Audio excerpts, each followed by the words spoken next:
Had been to Bucha to witness just the day before. History of depression or suicidal. Ambassadors, just horrific. It's hard to watch the video. I'm not sure if our audience will have been able to see all of it. Moments you have to close your eyes. It is choking. It is heartbreaking. President Zelenskyy wanted them to see this because he said that the Russians have been lying about what they have done, that those lies have been found out by the satellite images and the records that have been, records and where the bodies have been found on the ground. But as he began to detail what he had seen and witnessed himself, the treatment of the civilians, it's hard to imagine the pain and suffering that flows then through the families who've lost those loved ones. This is how he explained it. Civilians were crushed by tanks while sitting in their cars in the middle of the road, just for their pleasure. They cut off limbs, slashed their throats. Women were raped and killed in front of their children. Their tongues were pulled out only because the aggressor did not hear what they wanted to hear from them. This is not different from other terrorists, such as ISIS. And here, it is done by a member of the United Nations Security Council. Yeah, a litany of absolute horror, Wolf, and certainly it shocked many of those listening to him. You know, the President Zelenskyy, he did not hold back at all in calling out the UN Security Council for its inaction in Ukraine and in earlier places around the world. So what will come of his indictment of the UN? Certainly the actions of the Russian forces committing these alleged war crimes is galvanizing more international support, but he wanted a reach to the UN. We know how President Zelenskyy, when he's spoken to all the different parliaments and different international bodies, has been able to personalize the message. And the personal message, if you will, for the UN is, you need to reform, you need to do a better job. And he gave them a number of options about what they could do. You can do two things. Either remove Russia as an aggressor and a source of war so it cannot block decisions about its own aggression, its own war. Or the other option is please show how we can reform or change and work for peace. Or, if there is no alternative and no option, then the next option would be dissolve yourself altogether. And perhaps his strongest line, Wolf, that seemed to resonate for me was when he reminded the UN what's in their founding charter in the first lines of the first chapter, and that is, it is an organization to secure peace. And that's what he said he wants for Ukraine, and that's what he says he wants them to help deliver. Wolf? Well, certainly the UN Security Council isn't going to do much, if anything, given the fact that Russia has veto power over any resolution passed that comes up before the Security Council. Nick Robertson, thank you very, very much. Also tonight, we're getting new information about additional U.S. sanctions against Russia in response to the growing evidence of widespread atrocities in Ukraine. Let's go to our chief White House correspondent, Caitlin Collins. So what are you hearing about these new sanctions, Caitlin? Well, these will be announced tomorrow, Wolf. They're being done in coordination with G7 nations and the European Union. And according to the White House, these sanctions are going to include a ban on all new investments in Russia. It's going to include a tightening on the sanctions already in place on a lot of those Russian financial institution and state-run enterprises. And it's also going to include new sanctions on Russian government officials and their family members, Wolf. Now, one big question has been whether or not that last part there includes Putin's two daughters, because the European Union has proposed sanctioning them as well, and the White House has not yet said whether or not they will be included in this new package tomorrow, Wolf. But as you're seeing these new sanctions being put in place after these horrific images that came out of Bucha and these other places that Fred was reporting on, one thing we should note is that the chairman of the Joint Chiefs of Staff was on Capitol Hill today warning that despite these sanctions, despite the punishment being put in place for Putin's invasion, they think it could go on for a lot longer. But I do think this is a very protracted conflict, and I think it's at least measured in years. I don't know about decade, but at least years for sure. This is a very extended conflict that Russia has initiated, and I think that NATO, the United States, Ukraine, and all of the allies and partners that are supporting Ukraine are going to be involved in this for quite some time. So, of course, saying that it could be years. That comes after National Security Advisor Jake Sullivan yesterday said that this could go on for months in this next phase. And one other thing, Wolf, that General Milley said today was that he didn't think there was any way actually to deter President Putin from invading Ukraine except putting U.S. forces on the ground. And he said that is something he would have advised President Biden against because he did fear that it could risk armed conflict with Russia, Wolf. Yeah, everybody's, at least the conversations I've had with U.S. officials, they say get ready for even worse. This thing is not going away at all. Caitlin, thank you very much. Caitlin Collins at the White House. Just ahead, more breaking news on the atrocities emerging from Russia's war against Ukraine. A top advisor to President Zelenskyy is standing by live. We will discuss when we come back. Stay with us. You're in the Situation Room. Save up to... But look at this. Pure 63-mile-per-hour wind gusts within the past hour and 50-plus in the west. And that's the strong wind that is just going to continue to crank overnight. Eastern Carolina and again tomorrow and again on Thursday. As we've been saying, we're in for a very windy few days. KELO Land Live Doppler, just the very light rain showers in northeastern South Dakota. So we're getting at least a few drops of moisture here. Again, this is where we could see some mixture with a little bit of snow later on tonight. There is further development out toward the central part of South Dakota, and Futurecast looks like this. Green is rain, blue is snow, pixel something in between. And this is what we're going to have this evening. More rain showers, the Sioux Falls area, a few more light showers out toward the central part of South Dakota. And blue, that's snow in the Black Hills where they could see 6 inches of that. Then overnight tonight into tomorrow morning, green is rain, blue is some snow, inch-type stuff possible northeastern South Dakota, and the pink is a mix. So it could be a little bit of a mess tomorrow. Won't be real heavy precipitation. This is what we have tomorrow at noon, so widespread light to moderate showers, and then getting out of here by tomorrow night. But, ooh, did I mention we got more coming back our way Thursday? This is when Sioux Falls could get some snow, perhaps inch-type stuff, probably less, though. There's not a lot of moisture for that system to work with. After that, Thursday night, it'll get out of here for a mostly dry weekend. For tonight, it's going to be wind. Swim spas that heat or chill the water. Bad credit, no problem. The fellas are pretty pumped about me winning it again. We'll be in the air about signed last year. It directs federal agencies to continue doing everything in their power to expand quality and affordable health care coverage, making it easier for people to enroll in and keep their coverage, helping people better understand their coverage options, and to be able to pick the best option for that family, taking steps to strengthen benefits, lower costs, and expand eligibility, protecting Americans from low-quality coverage that can lead to a mountain of medical debt. And folks, and separately, it's time to fix what we refer to as the family glitch. Now, the family glitch, everybody in this room probably knows what it is. But it's a common issue facing 5 million Americans who can't get financial help to get coverage under the Affordable Care Act. And here's the problem. Under the current rules, a working mom is told, as long as she can afford employer-based coverage for herself, she can't qualify for premium subsidies to afford coverage for her family. Cover her, but not her family. We're working to change that.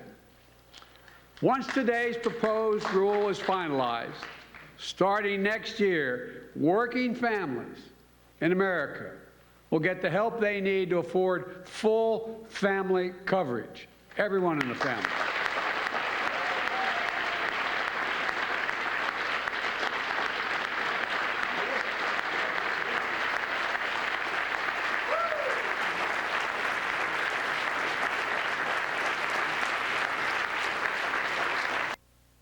Energy, and we've got a choice on how we get. That was a joke.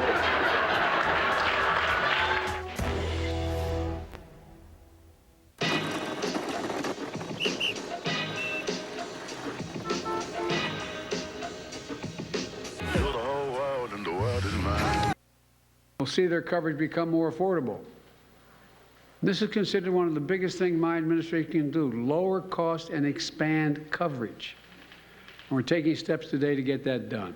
So look, folks, but we need to keep up the fight. Our Republican colleagues as they say in Southern Delaware, they haven't changed a whole hell of a lot. Good folks, but haven't changed a lot. They continue to attack the Affordable Care Act. They're unrelenting, unrelenting. They haven't stopped, Mr. President, since you signed the law. They haven't stopped for 1 second. Multiple court challenges you mentioned, sabotage from the previous administration. Over 70 attempts to repeal the law by Republicans in Congress. In fact, just last month, the distinguished senator from Wisconsin said, if Republicans get back in power, they should try to repeal the Affordable Care Act. Again try. Today, 12 years later, Republicans have not stopped their attacks on this life-saving law. So pay very close attention, folks. If Republicans have their way, it means 100 million Americans with pre-existing conditions can once again be denied health care coverage by their insurance companies. That's what the law was before Obamacare. In addition, tens of millions of Americans could lose their coverage, including young people who will no longer be able to stay on their parents' insurance policy at age 26. Premiums are going to go through the roof. Well, I got a better idea. Instead of destroying the Affordable Care Act, let's keep building on it. Let's extend it. Extend.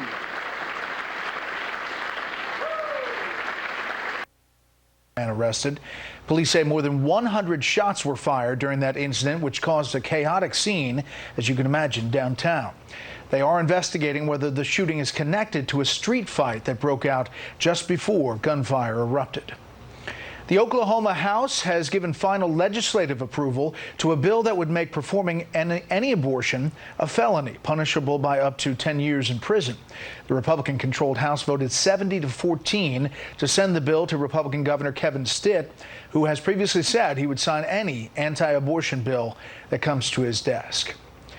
Meantime, the Biden administration is once again packing illegal immigrants onto buses for transport and essentially distribution around the country. Announced this winter, softball is now a... 12 years ago, at a bill signing the Affordable Care Act, President Obama said, quote, we're a nation that does what is hard, what is necessary, and what is right. That's exactly what he did. Exactly what he did. And folks, that's what we have to do. That's what we do as Americans. You know, it's what all of you did here in making the Affordable Care Act possible. I really mean it. We just got to keep it going and keep building on it. We need to keep the faith. And we need to remember, we're the United States of America.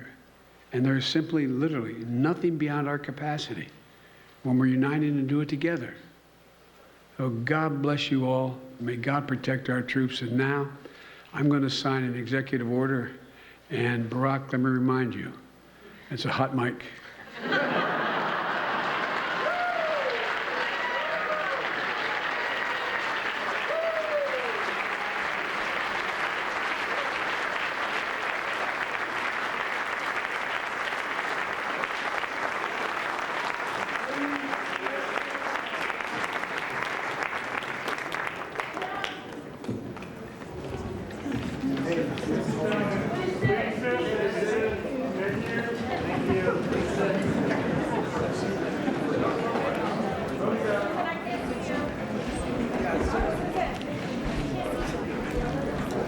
See everybody?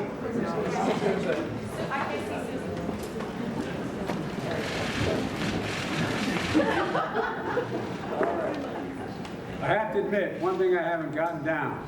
Barack Obama could sign his name using 9 different pens. I'm going to use this.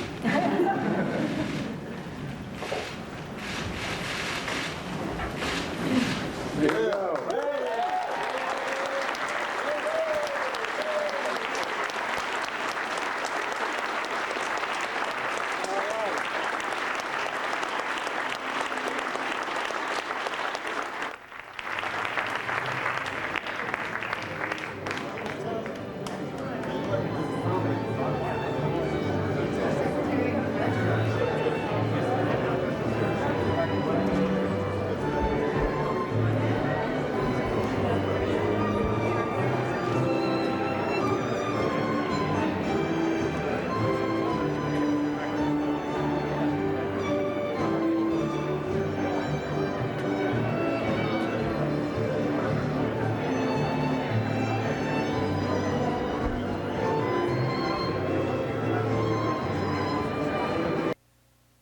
Elon Musk has purchased a stake in the social media giant, the largest stake. So let's find out what this means. Here's Fox News media analyst and host of Fox's Media Buzz, Howard Kurtz. Elon Musk is a visionary, the founder of Tesla and SpaceX. Controversial, he smoked pot with Joe Rogan. Erratic, he challenged Vladimir Putin to hand-to-hand combat over Ukraine. And candid. I'm actually making history tonight as the first person with Asperger's to host SNL. The world's richest man has repeatedly slammed Twitter and is now its largest shareholder. His 9% stock purchase having won him a seat on the board. He's promising significant improvements, and Twitter's CEO praised him as a passionate believer and intense critic. Conservatives have long argued Twitter is unfair to the right, pointing to the permanent ban on Donald Trump and suppression of the Hunter Biden allegations in 2020. While it's not clear whether Musk will mount a takeover bid, some are urging him to lift the Trump ban. I think he's going to change Twitter, which has suppressed all conservative thought. Will Musk's newfound Twitter power mean Trump will be back? Musk told his 80 million followers last week that Twitter is failing to adhere to free speech principles and undermines democracy. Is a new platform needed? Last night, he put up a poll on whether Twitter, like Facebook, should allow users to edit their posts. You use your tweeting to kind of get back at critics. Rarely. You kind of have little wars with the press. Twitter is a war zone. If somebody's going to jump in the war zone, it's like, okay, you're in the arena. Let's go. Some liberals worry that Musk could lift restrictions on misinformation and hate speech in the name of free expression.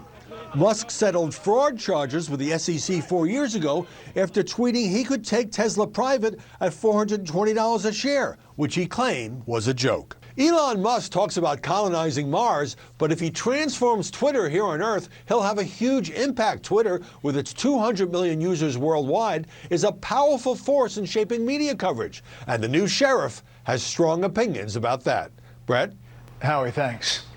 There was a literal fox alert today on Capitol Hill. A wild fox has been roaming the area for the past couple of days. An email warned workers and others, lawmakers, to stay clear of the animal, which is very territorial.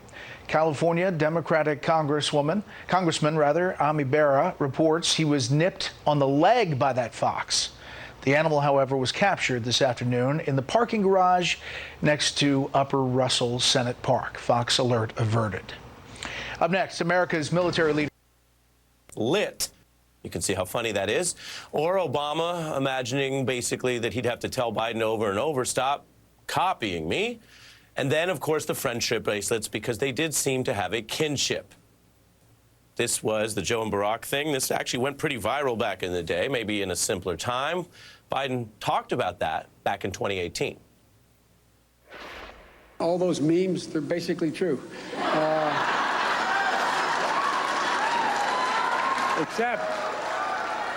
Except I want to make it clear, he made the first friendship bracelet, not me. Now, Biden is looking to strengthen his poll numbers right now. Democrats see what could be a tough midterm election. Many acknowledge they need a spark, whether it's what Obama did, said, or the example today. Can they get one? Well, we turn to someone who worked for Obama and some other Democrats, Jake Homendori, when we're back in just 1 minute. We have to be able to repair the enamel. Hearing conversations? Then you would benefit from hearing aids. Don't waste thousands on expensive hearing. Go John's. Bigger? Bath Planet. Out of this world. For as low as 20. Dakota High School Athletic Association expects to have 2 classes. Report is sponsored by South Dakota soybean farmers in their soybean checkoff. My foot, my heel, it was hard to do my stuff like my walk.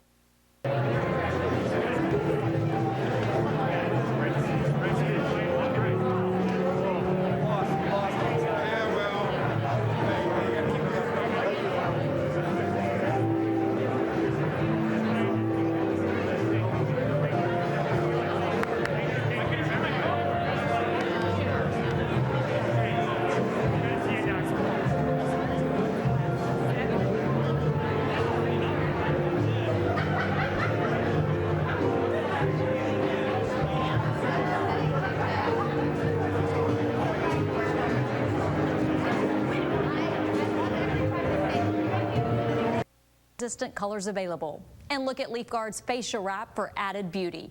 It provides an extra layer to rape, to commit atrocities. As civilians are being terrorized, Ukrainian troops have been putting up a valiant fight against the Russians. CNN senior international correspondent Ivan Watson visited a hospital where some of Ukraine's war wounded are being treated. Shattered bodies in the intensive care unit of a Ukrainian hospital. Men and women from the Ukrainian military whose war wounds are so catastrophic they need machines to breathe. These deeply uncomfortable images, a glimpse of the physical toll this conflict is taking on both soldiers and civilians. The general director of the hospital says that after the first couple of days of this new war, at least 30 medical personnel resigned because of just the trauma of seeing these kinds of injuries up close. A soldier named Yuri wants to communicate. He can't speak because he's still on a ventilator. He has regained consciousness after 11 days in a coma. We won't identify him because doctors say his family does not yet know of his injuries. He has one child, Malchik. A daughter, he signals, 13 years old. Writing in my notebook, Yuri tells me he's been in the military for 2 years. The doctors say that he has a very good chance of surviving very serious shrapnel injuries to his body. We were given permission to film here, provided we not name the hospital nor the city that we're in. And that's because the Ukrainian authorities fear that that information could lead to the Russian military directly targeting this hospital. In every room here, there's a patient whose bones and tissues have been ripped apart by flying metal.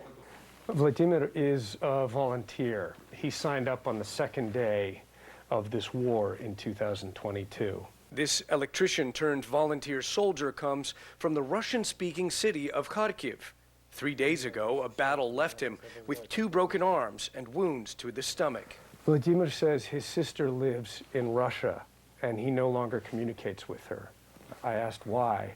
He said that she believes that the Ukrainians are enemies. This is a family that is split apart by this war and different narratives of who started it.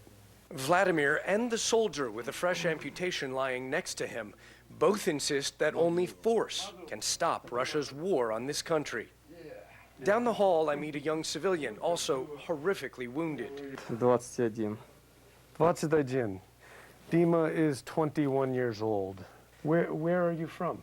Dima is a recent university graduate, photographed here with his mother, Natasha. Mama pogibla.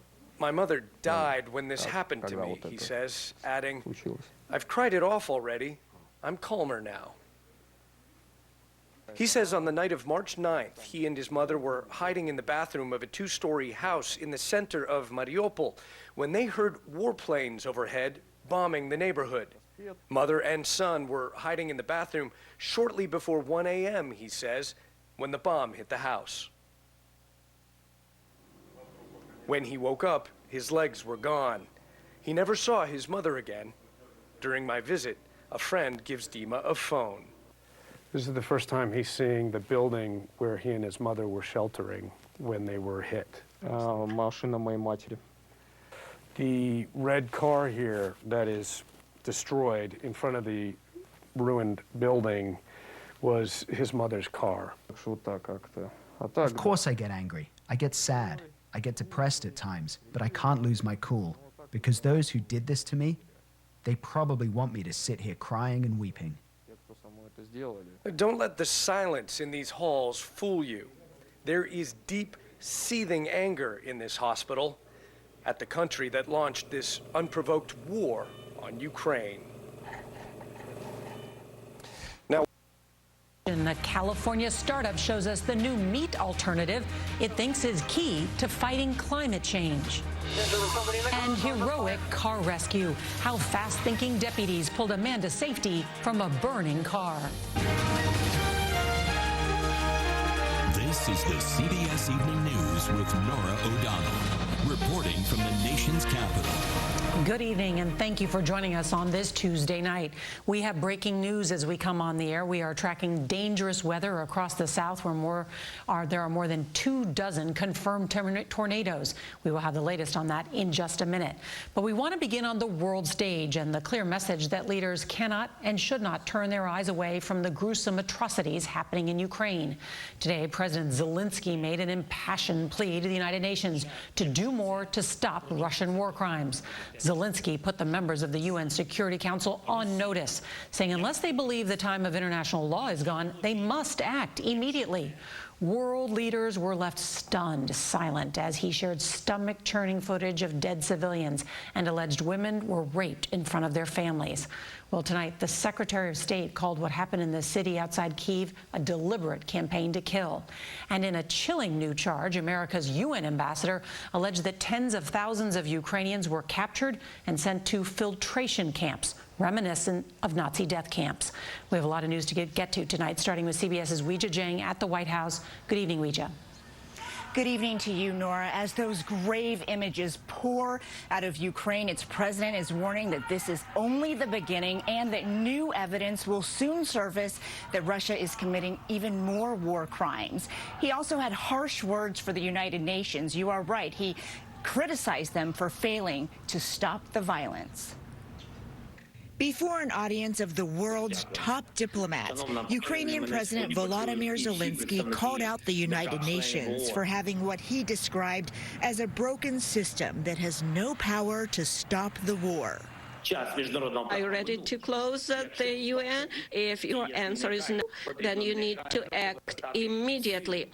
Zelenskyy likened the Russian soldiers accused of carrying out war crimes in Bucha to ISIS terrorists. They cut off limbs, cut their throats, slashed their throats. Women were raped and killed in front of their children. Hoping to shock the group into action, Zelenskyy showed a gruesome video of the latest atrocities, which were then stunningly disputed by Moscow's ambassador to the UN, who called them a crude forgery. During the time that the town was under the control of the Russian armed forces, not a single civilian suffered from any kind of violence. With documented evidence of civilians killed in Bucha, the Biden administration is backing an investigation by the International Criminal Court, or ICC. It's a deliberate campaign to kill, to torture, to rape, to commit atrocities. But neither Russia nor the U.S. is party to the ICC, made up of 123 nations, which is responsible for holding war crime trials. If Putin was ever charged, he would need to be arrested and handed over to the court, which is unlikely. The Biden administration will continue to squeeze Russia economically. New sanctions expected Wednesday will ban all new investment there and impose additional penalties on government officials and their family members. And following those latest brutal acts, several NATO nations expelled Russian diplomats this week, and the European Union has proposed an all-out ban on Russian coal imports. Nora? Weijia Jiang at the White House, thank you. Let's turn now to Ukraine, where officials say they've uncovered more evidence of atrocities committed by Russian forces. President Zelenskyy said these are the worst war crimes since World War II, and he is calling for a Nuremberg-style tribunal to investigate and prosecute any Russians involved. CBS's Holly Williams is in Ukraine. More sickening stories are emerging from the town of Bucha.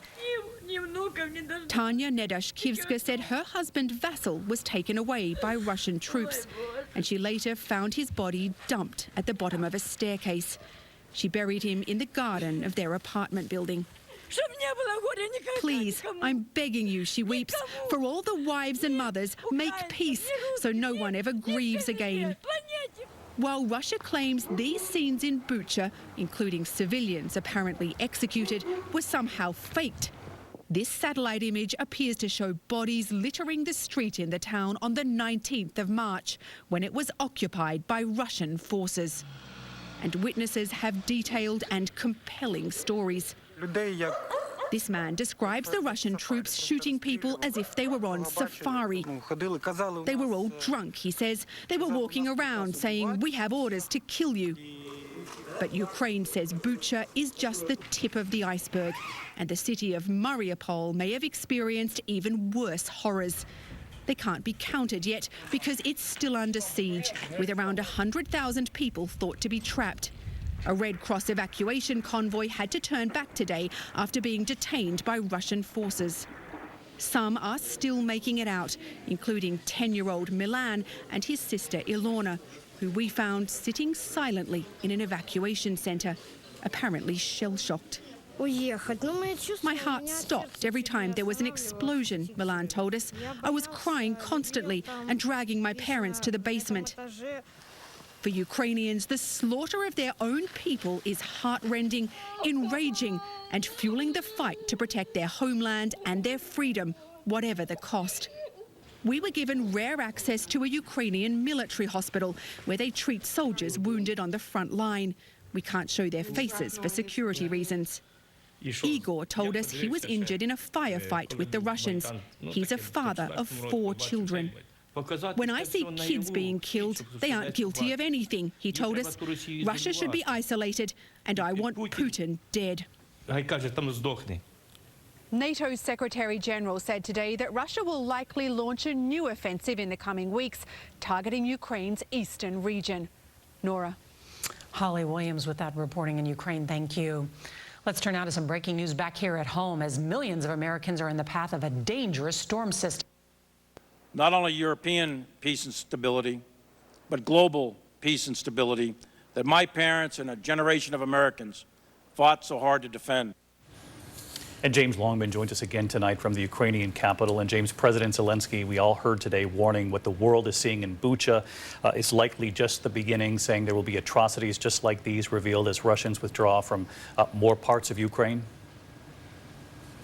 Well, now, David, we aren't just seeing the destruction and the dead. We are hearing from those who survived. And just about everywhere you go here, the stories are almost beyond imagination. And yes, there is a sense that the further north you go, the further in to areas where Russians stayed for longer, the worse the atrocities may get.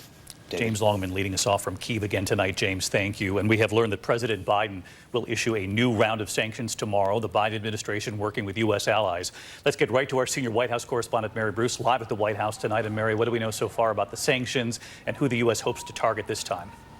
Well, David, sources tell us that this new package of sanctions from the U.S. and European allies is designed to impose acute economic harm on Russia and to make it more difficult for Putin to fund his war. It will ban all new investments in Russia. It will increase sanctions on Russian financial institutions and go after Russian government officials directly and their families. But this White House is acknowledging that the impact of sanctions will take some time to be felt. They say Putin isn't going to suddenly change his behavior overnight. And in the meantime, they are warning that more atrocities like the killings in Bucha are likely to be discovered. David. All right, we'll be standing by to hear about these sanctions tomorrow. Mary, thank you. Our coverage of the war in Ukraine for tonight.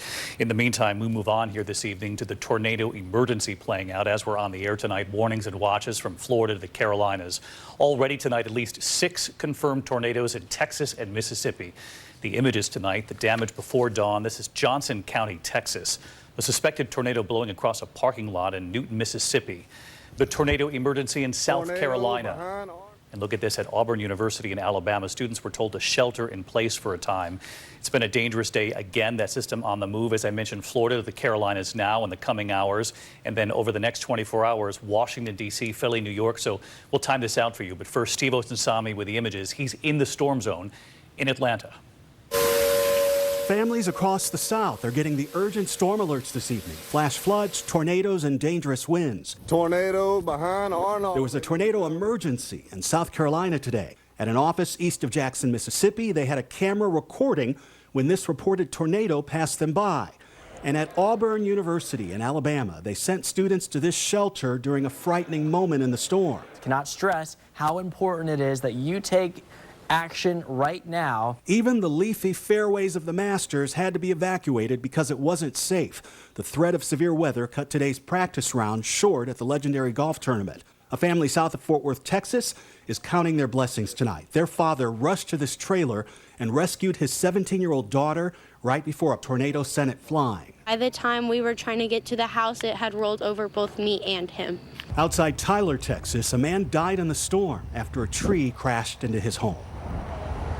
Storms are moving out of this region tonight, but another storm system is moving in that could bring another threat of severe weather here tomorrow. David? Yeah, new system we're now watching with you, Steve. Thanks to you. In the meantime, let's get to meteorologist Lee Goldberg from our New York station, WABC, timing the rest of this out for tonight as this moves right up the East Coast. Lee? David, now up to 26 tornadoes from Mississippi to South Carolina. That line just moved through Valdosta. It's approaching Charleston and Savannah. There's an active tornado warning northwest of Hilton Head. Numerous tornado warnings across the Carolinas. The tornado warning was extended, or watch was extended, into North Carolina until midnight. The severe weather threat is going to end between 9 and midnight. And then our focus will shift to the heavy rain that's moving up through the mid-Atlantic and into the Northeast. We're talking 1 inch to 1.5 inches of rain from D.C. to Philly to New York. A very wet morning commute, ponding on roads, allow for extra time. The severe weather isn't over. It's more north tomorrow, Atlanta, Macon, and Birmingham. Thankfully, late weekend of the weekend, a much more tranquil weather pattern. David. Let's just get there. All right, Lee Goldberg, in the meantime, our thanks to you again tonight. Two other news now, and next this evening, police in Erie, Pennsylvania are searching at this hour for a suspect wanted for a school shooting in Erie. Police say a student was shot and wounded at Erie High School, the shooter then running off. The victim rushed to the hospital. They're expected to survive. The school placed on lockdown while police secured that building. And from Sacramento tonight, authorities are now reporting new arrests after that deadly mass shooting. Smiley Martin taken into custody while hospitalized with a gunshot wound. ABC News has learned he was released from prison just weeks ago and is now charged with having a machine gun. 6 people were killed and 12 injured. Police arresting his brother, Dondre Martin, yesterday. A third person seen carrying a gun in the aftermath has also now been arrested. Now to Washington tonight, and Ivanka Trump testifying before the House January 6th committee for nearly 8 hours today. She was still answering questions late today. And this question tonight, will Americans ever see these interviews by the January 6th committee? Here's our chief Washington correspondent, Jonathan Karl, tonight. She was at her father's side on January 6th, with him backstage before the rally where he told his supporters to fight like hell and to march to the Capitol. Hi, Ivanka! Today, Ivanka Trump spent nearly 8 hours answering questions from the January 6th committee. Other witnesses have told the committee that while the Capitol was under attack, she had been urging her father to do something. We have firsthand testimony that his daughter Ivanka went in at least twice to ask him to please stop this violence. Her husband Jared Kushner testified last week. According to multiple Trump White House sources, the couple had privately told others they had deep reservations about Trump's efforts to overturn the election. But neither Ivanka Trump nor her husband have said that publicly. And on January 6th, the only public statement from either of them was a since-deleted tweet from Ivanka where she called for an end to the violence, but also called the people who stormed the Capitol, quote, American patriots. It's unlikely that Ivanka Trump will testify when the committee has its public hearings in the coming months, but everything that she said in today's closed deposition was videotaped and will likely become part of the public record. As for what she said, the committee chairman said that unlike some other White House witnesses, she did not take the fifth. She did not invoke executive privilege. She answered their questions. David? John Karl live in Washington. John, thank you. Now to the pandemic tonight. The new Omicron subvariant, BA2, is now making up nearly 3/4 of all new infections here in the U.S.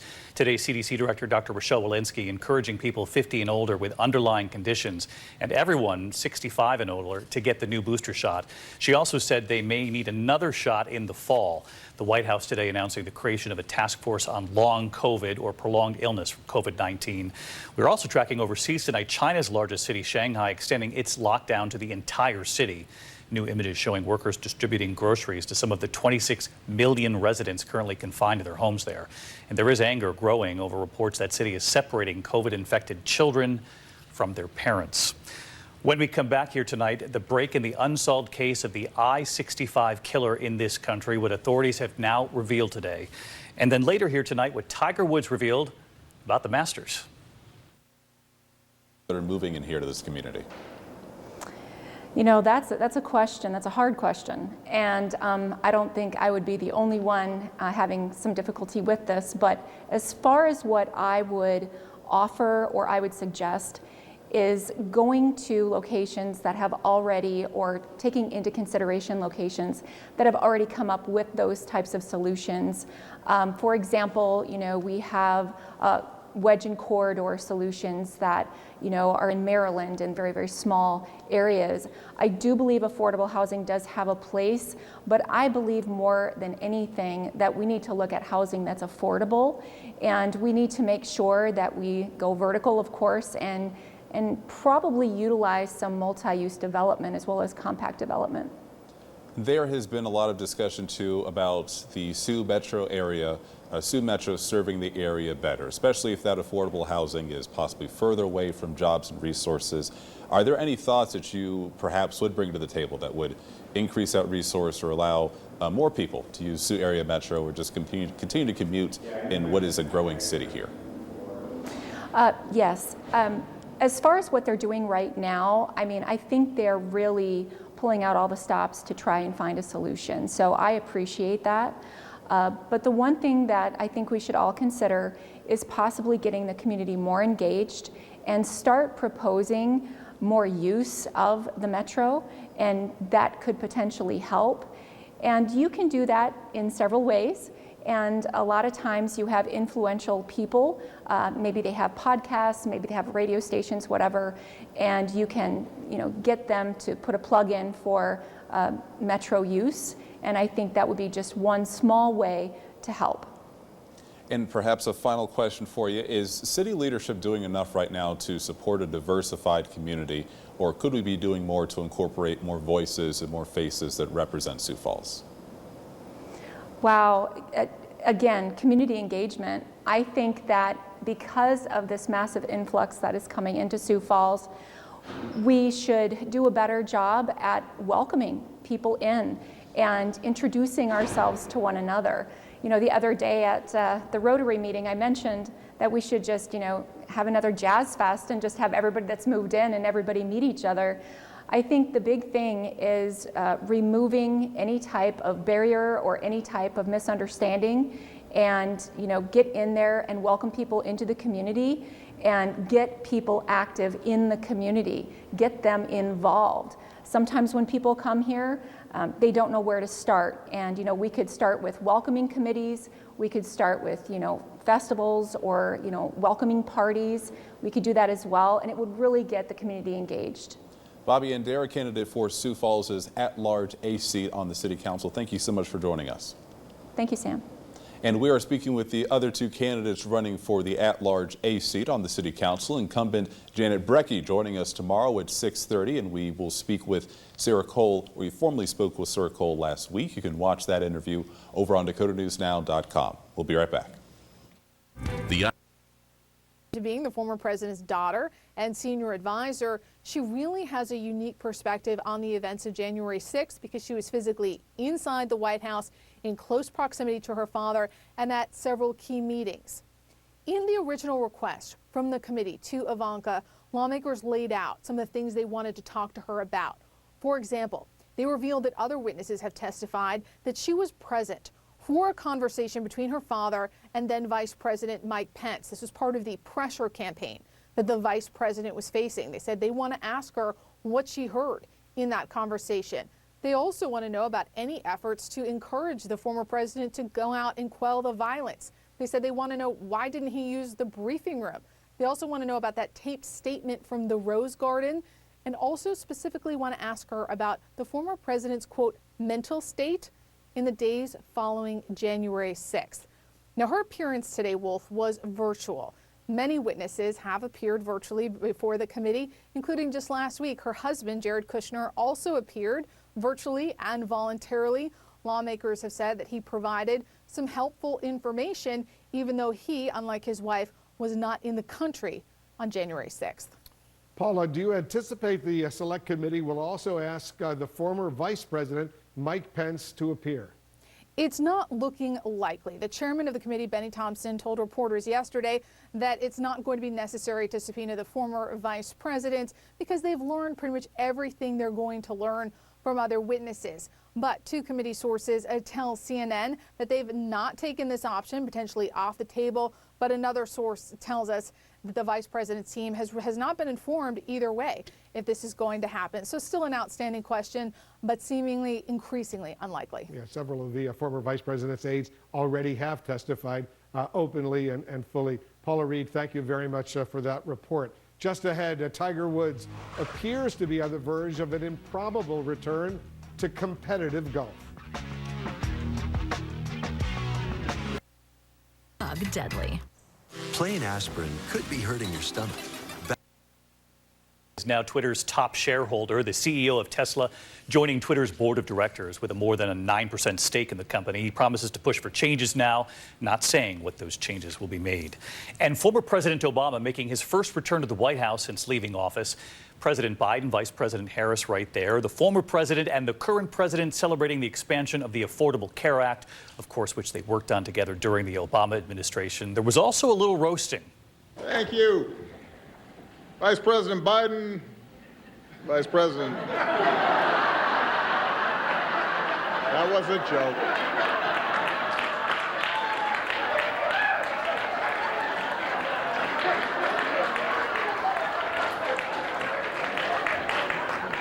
That was all set up. President Biden then signing an executive order urging federal agencies to find new ways to improve health care coverage through the ACA. When we come back here tonight, what Tiger Woods revealed about the Masters today. For your prescriptions, you can still save with Single Care. I'm wearing my light blue tie for my friend, the Secretary, his UNC roots.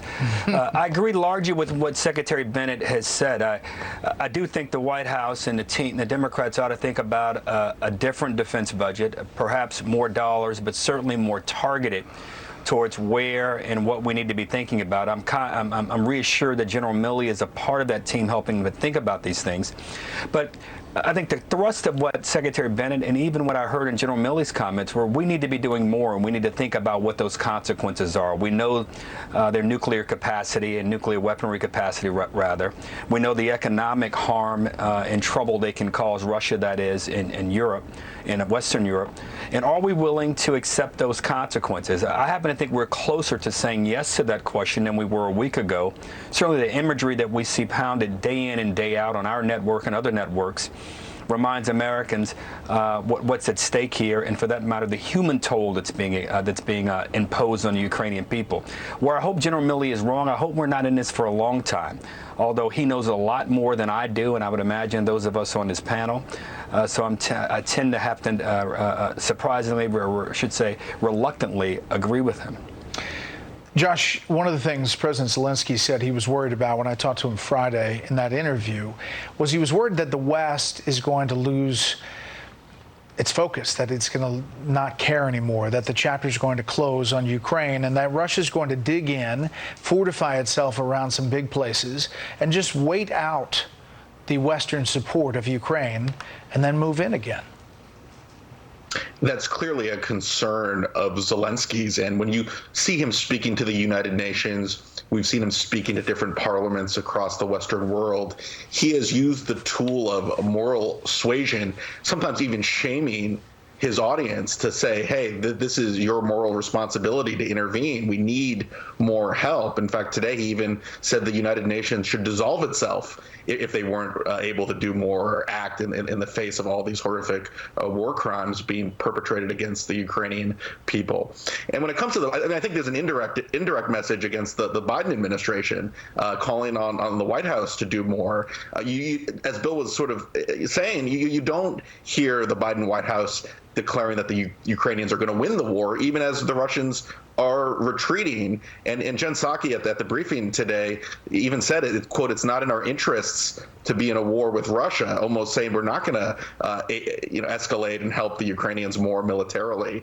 So, I mean, they have a real fear of escalating the war with Russia. They want to stay out of any direct conflict with Russia, but we're seeing all these horrible war crimes being perpetrated, and I think there's going to be a political pressure domestically to do more. Speaking of political pressure, Elon Musk taking the largest stake in Twitter, now with a board seat, putting out a tweet, Bill, saying, hey, do you want an edit button? Taking a poll, and now Twitter saying maybe they're going to do an edit button. Here's Elon Musk on wokeness. Take a listen. Do we want a humorless society that is simply rife with condemnation and hate, basically? At its heart, wokeness is divisive, exclusionary, and hateful. It basically gives mean people, it gives them a shield to be mean and cruel, armored in false virtue. Free speech advocate, Bill, does he shake things up at Twitter? Does Twitter now welcome former President Trump back to its fold? Yeah, the gods sometimes pick unlikely people to be heroes, or to paraphrase Shakespeare, some have heroism thrust upon them. Here's Elon Musk, not exactly out of Marvel Comics, but he may step into Twitter and make a big difference because he's got a big pocketbook, he's got a big wallet, and he's going to sit on that board. Will he bring Donald Trump back? Don't know. But will he make a difference? He can.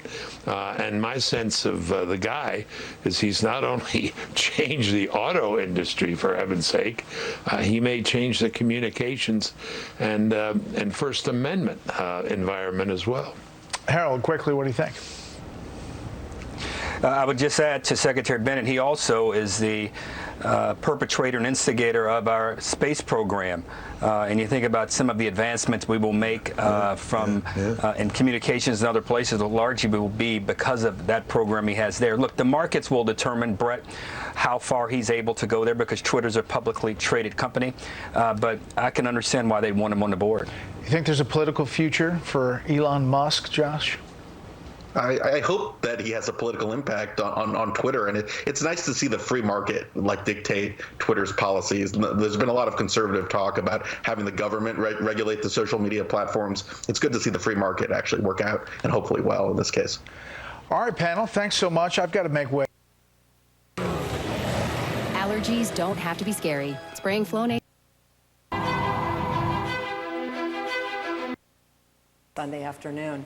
I watched him walk up that hill, and he looked older. His shoulders were hunched, and he was going much slower. Those hills are going to be brutal on him. Still, Woods says he wouldn't be playing if he didn't think he could win, which would be his 6th Masters title and his 16th major tournament win.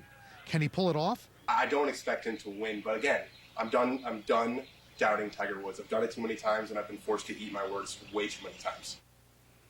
One of Woods' biggest motivations to play and one of the great joys of his life is playing with his 13-year-old son, Charlie, who he's been playing practice rounds with in recent weeks. Dan Rappaport of Golf Digest says Charlie Woods has a perfect swing and, of course, a great coach, but says it's too early to speculate if Charlie Woods is headed for the Pro Tour, and he says Tiger Woods will not push his son to play professionally.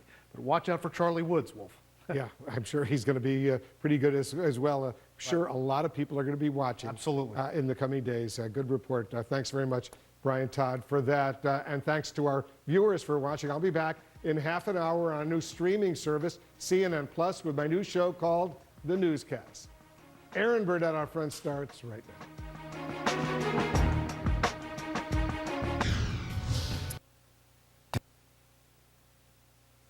Win as our team goes inside Bucha, a city scarred by war atrocities.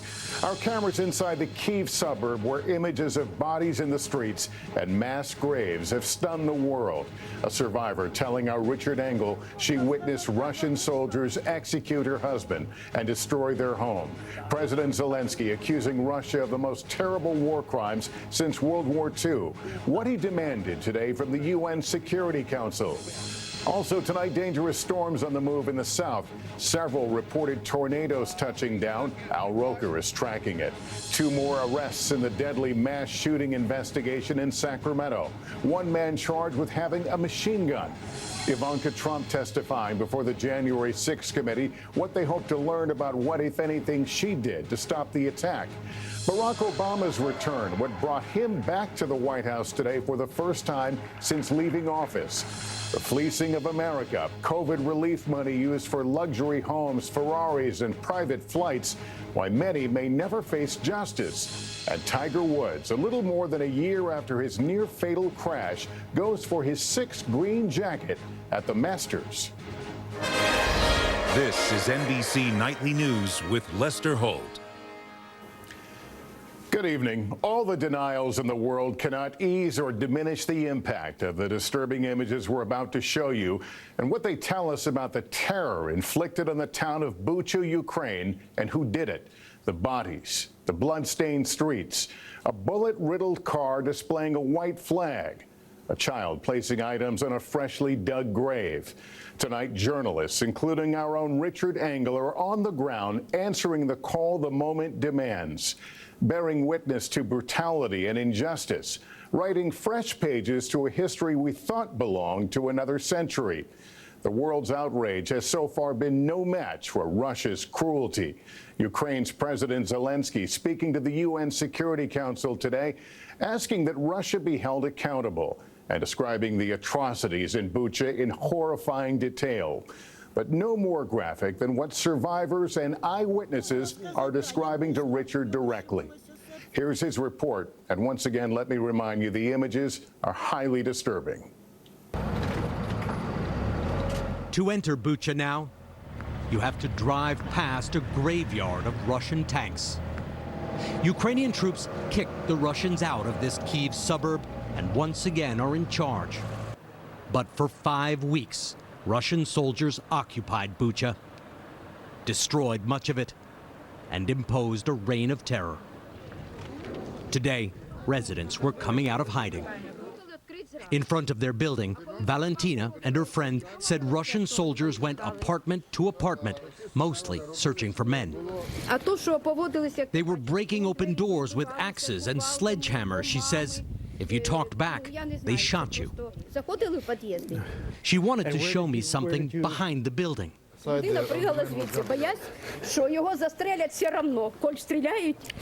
She's saying one of her neighbors was so frightened because the Russian soldiers were banging on his door that he jumped out of that window on the 3rd floor and came landing on the ground. He didn't die, hurt himself, but managed to escape. He thought the Russians were just going to shoot him dead. Desperation. A few feet away was a grave Valentina dug with her friend. You put up a cross. You buried 4 people here? 2 were our neighbors, she says. We don't know who the other 2 are, but buried them anyway. She says all 4 of them were machine gunned by Russian troops. She doesn't know why. Please don't let this happen again, she says. We are regular, hard-working people. On the street, the Abramov family was in their home when Russian soldiers threw a grenade through the window and set fire to the house. Vladimir and his daughter Irina came running out in the cold in slippers.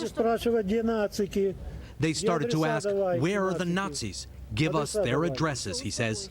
They said we are Russians. We came to liberate you. The soldiers grabbed Irina's husband, Oleg, and took him out in front of the house. They make him take his sweater off, then they put him on his knees and shot him in the head. I went on the street and blood was still pumping from his head. I started to shout, "Kill me too," because I have only one husband. She thinks they killed him to scare others in Bucha into submission.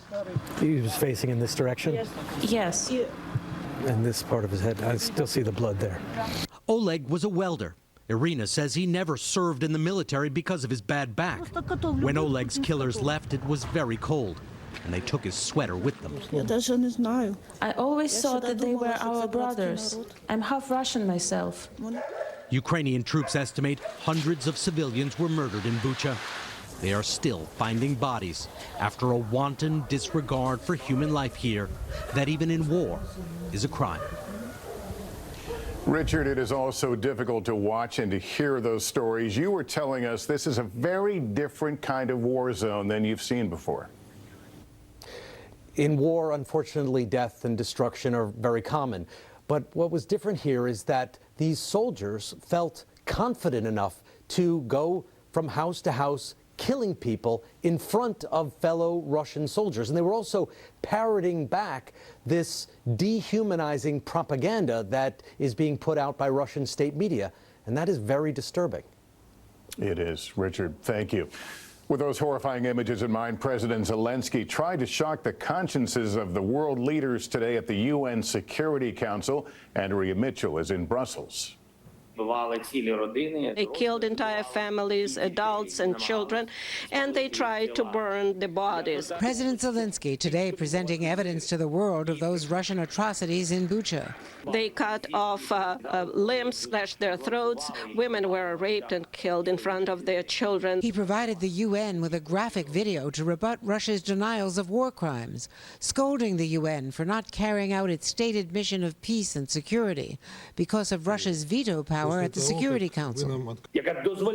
This undermines the whole architecture of global security. It allows them to go unpunished. Secretary Blinken on his way to Brussels, vowing to hold anyone who commits war crimes accountable, along with those who ordered them. What we've seen in Bucha is not the random act of a rogue unit. It's a deliberate campaign to kill, to torture, to rape, to commit atrocities. But stopping short of labeling it genocide, a crime that takes years to prove. Outrage over Bucha led most of Europe to expel more than 200 Russian diplomats. The U.S. and Europe are also tightening economic screws on the Kremlin. The White House is expected to ban all new investment in Russia and target Russian banks and state-owned enterprises. But there are big loopholes. The U.S. is holding off sanctioning China and India for buying Russian oil, money helping Putin fund his war. The EU is also still buying Russian oil and natural gas, on which Europe depends, though today it banned Russian coal. But U.S. officials concede sanctions won't stop Putin. As the chairman of the Joint Chiefs told Congress, he believes this conflict will last years. Lester. Andrea Mitchell tonight, thank you. Tornado and flood watches are up again tonight in the southeast as more severe weather hammers the region. Reports of at least a dozen tornadoes across 4 states today, including what appears to be one in South Carolina, while parts of North Texas were hit by reported tornadoes and flash flooding. Al Roker is watching the path of the storm. Al, what's the latest? Lester, tonight we have tornado watches stretching from Florida, Georgia, on into South Carolina, with numerous tornado warnings popping up. Right now, we've got 17 million people at risk. The area we're most concerned about stretches across Alabama all the way into the Carolinas for a risk for EF2 tornadoes or worse. And then tomorrow, 29 million people at risk, damaging winds, possibility of tornadoes, and hail as well. Heavy rain, we're talking upwards of 5 inches of rain through Thursday in the panhandle of Florida, northern Florida, and into the northeast. Heavy rain as well into New England. We're looking at anywhere from 1 to 3 inches and the possibility of flash flooding. Lester? Okay, Al, thanks. In California, 2 more arrests tonight after that mass shooting in Sacramento that left 6 people dead and a dozen wounded. A second suspect, who was one of those wounded, is the brother of the first man in custody. He faces charges including possession of a machine gun. Police also arrested a third man on a gun possession charge. In Washington, Ivanka Trump, the former president's daughter, testified today before the House committee investigating the January 6th attack. Garrett Haake is at the Capitol. Garrett, do we know what they were trying to find out? Yeah, Lester, the former president's daughter and senior advisor spent nearly 8 hours testifying virtually behind closed doors with the January 6th committee. They wanted to know what she knew in advance of efforts to stop or delay the electoral vote counts ahead of January 6th. And they wanted to know about reported efforts she made on the day of the 6th itself to get then President Trump to intervene and try to stop the mob.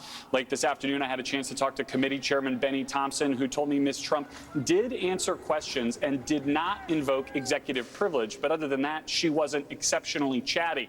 As for other details about the testimony today, the chairman wasn't very chatty either. Lester? All right, Garrett Hake on Capitol Hill, thank you.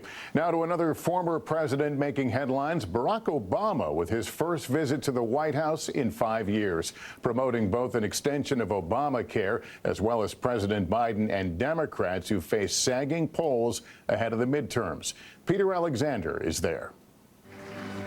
Tonight, stepping back into what President Biden called the good old days, former President Obama returning to the White House for the first time since leaving office. A reunion of policy and friendship. Vice President Biden, Vice President. That was a joke. 44 rejoining 46 to tout the anniversary of his signature health care law and to support President Biden's efforts to expand it. Nothing made me prouder than providing better health care and more protections to millions of people across this country. Both nostalgic and poking fun at a classic Bidenism that punctuated that day 12 years ago. It is, to quote a famous American, a pretty big deal.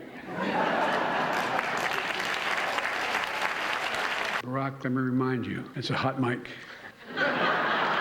Tonight, President Biden announcing a rule change to cap coverage costs for families that he said will allow 1 million more Americans to get more affordable coverage. But it's also an opportunity for the former president to give the current commander-in-chief and Democrats a boost in a critical midterm election year, with President Biden's approval rating plummeting to 40% in the recent NBC News poll, 55% disapprove, and facing challenges like rising crime and record inflation. The Democrats are in panic mode. They're in free fall because they created this crisis. But tonight, former President Obama with a message for his party. What do you tell Democrats worried about the midterms? We got a story to tell, just got to tell it.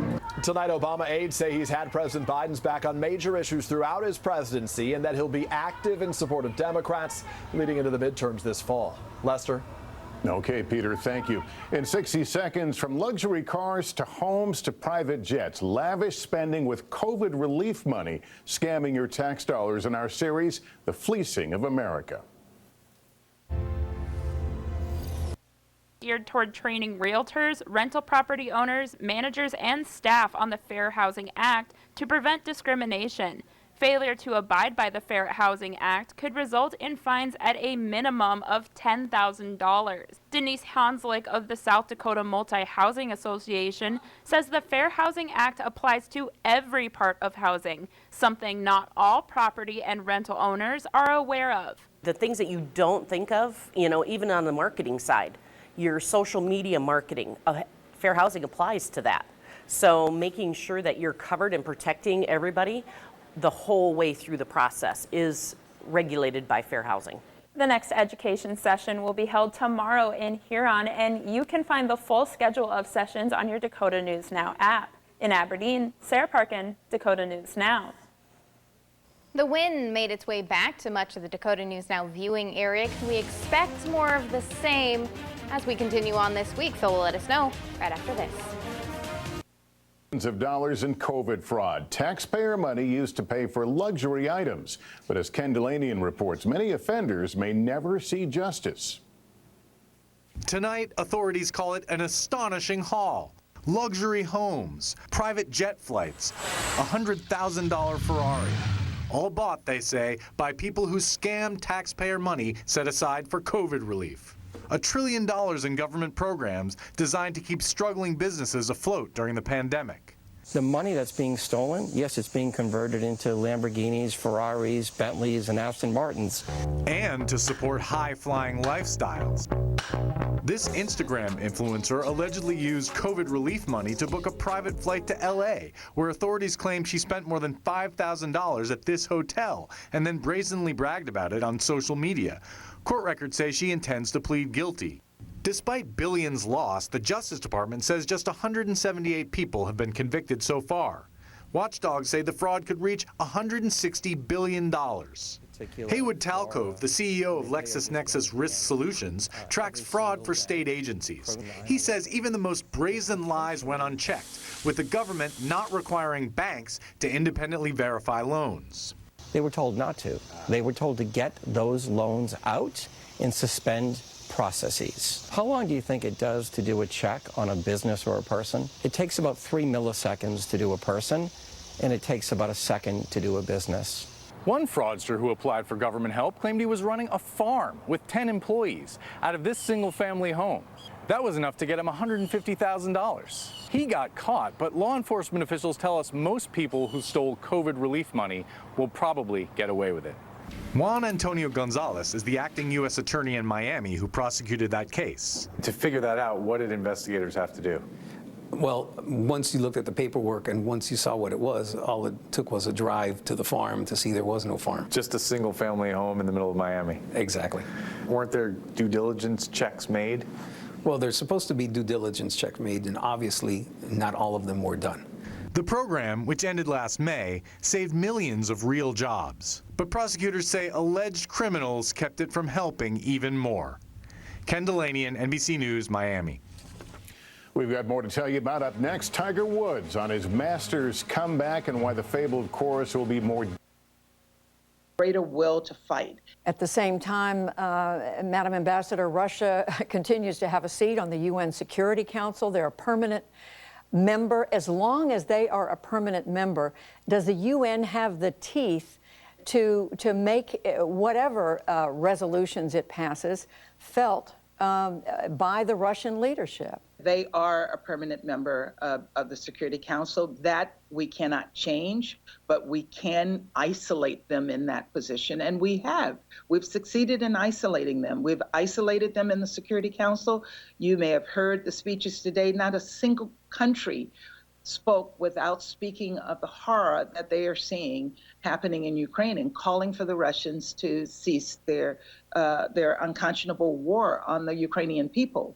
They were isolated in the General Assembly. We got 140 votes condemning them. We got 140 votes supporting Ukrainian need for humanitarian assistance. So they are feeling the pressure, and they are feeling the isolation. And I can't explain Putin's actions, but I can say that what he is doing is a disgrace to their position on the Security Council, their position on the Human Rights Council. Given the restraints on the United Nations, because they sit on the Security Council, because they still have the support of China, given all that, does the world need to have some sort of alternative body that enforces the rule of law, that enforces the kind of values that, frankly, humanity demands? You know, the UN is the body that we have, and we have to work to improve the UN and to continue to use this body to put pressure on the Russians. And while they do have the veto power, they can't veto our voices. They cannot veto the Ukrainian president coming in front of the Security Council and condemning them. They cannot veto you and others who are reporting the truth to the world. And they are uncomfortable. And as for the Chinese, they're uncomfortable in this position that they find themselves in, defending what the Russians are doing. So we're going to keep the pressure on. We're going to keep applying that pressure until Russia comes to understand that they cannot continue this unconscionable war against the Ukrainian people. I want to quote to you, Ambassador Thomas Greenfield, something that President Zelenskyy posted today. He said, "Was it really necessary to wait for this? Did hundreds of Ukrainians have to die in agony for some leaders?" He said, "To understand the Russian state deserves the most severe pressure." What would you say to him? We have been putting pressure on the Russians since day one. You will recall that on the day of the attack, before the attack started on February 24th, we were in an emergency meeting of the Security Council calling out Russia the day of the attack. So we have been condemning them since day one, and we have been ramping up the pressure on them since day one, and we have been supporting Ukraine even before this started, and we will continue to support them. And as you know, he is continuing to ask President Zelenskyy for more weapons. He spoke again today, anti-tank weapons, anti-missile, anti-ship. He's still not getting what he says he needs to put up the defense that Ukraine, in his words, has to put up in order to prevail. We're continuing to engage with the Ukrainian government on their needs. We provided the Ukrainian government close to $1 billion before this started and $1 billion since this has started. And we have provided them anti-tank weapons and missiles, and we're continuing to engage with them on other needs that they may have. In addition, other countries in NATO and in the region have been providing them with additional support. And on the negotiating front, Madam Ambassador, we are hearing that these talks between the Russians and the Ukrainians are going in circles, that the Russians are not taking this at all seriously. What is your understanding? We tried prior to this war starting to negotiate with the Russians to try to help them find a diplomatic solution to their security concerns. And the Russians would not sit at the negotiating table. They wanted to go to war. And now the Ukrainians are sincerely trying to find an off-ramp for them. And while they continue to pound Ukraine, the Ukrainian government continues to look for a diplomatic way to end the carnage that the Russians are carrying out against them. And they will continue, and we support their efforts to find a diplomatic solution. Others have complained that we have moved too fast to impose sanctions on the Russians. We need to look for a diplomatic way out. Well, what I say to them is we have made that effort. Now Russia has to come to the negotiating table. We can't negotiate alone, and the Ukrainians can't continue to negotiate with themselves. The Russians have to negotiate with sincerity. They have to negotiate with an intent to find a solution, and at this point, they have not done that. Ambassador Linda Thomas-Greenfield, the U.S. Ambassador to the United Nations, thank you very much. Thank you very much. It was great to be here with you.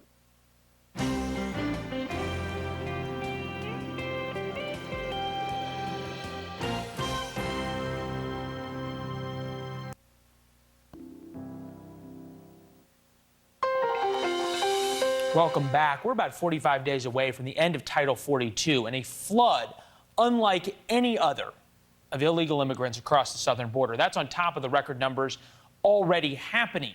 And there's little indication law enforcement in Texas, Arizona, or California is anywhere close to ready. Since October, Customs and Border Protection reports encountering roughly 1 million people coming to the U.S. illegally. Hundreds of thousands of them have been released into the United States. But many were expelled under Title 42, which allows for expedited deportations during public health emergencies, i.e. COVID. Well, now that that is ending, Katie bar the fence or the border or the wall. Katie bar something, because according to Senator Marco Rubio, based on what I am being told by officials in South and Central America, expect Biden's decision to end Title 42 to lead to the biggest immigration crisis in U.S. history. That was tweeted by Senator Marco Rubio. It's not just what Title 42 does technically.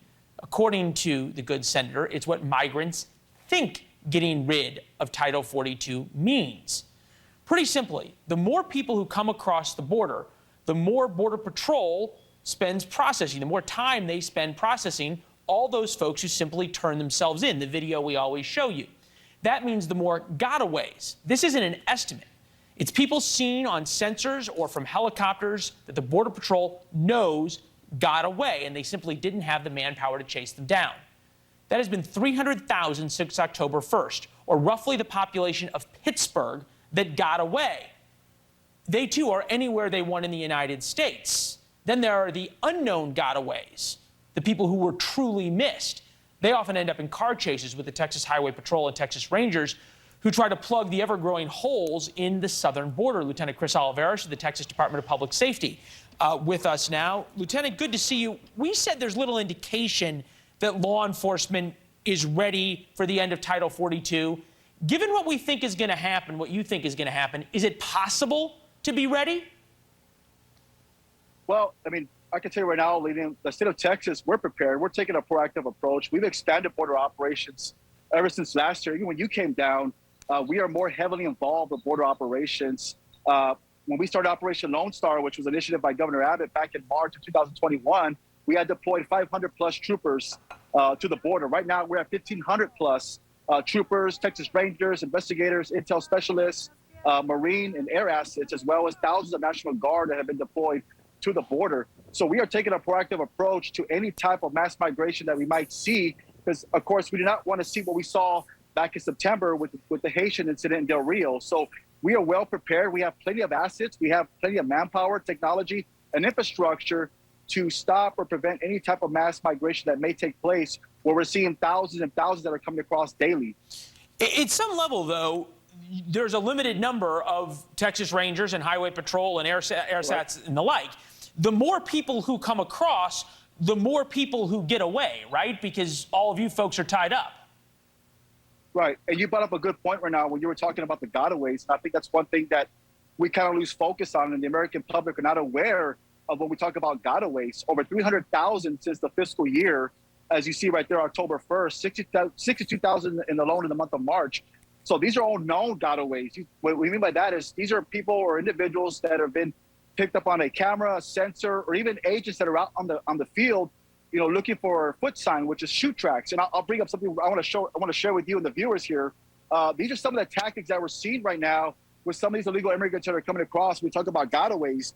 These are carpet booties. So what they do is they make these booties in Mexico.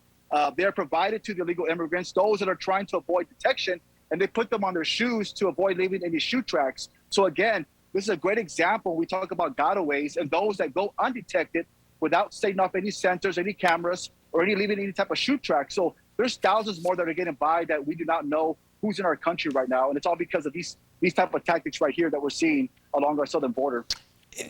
So much of this is a big business for the cartels. When you and I were down there together, we saw them on the other side. Now they're pointing AK-47s at DPS helicopters and the like.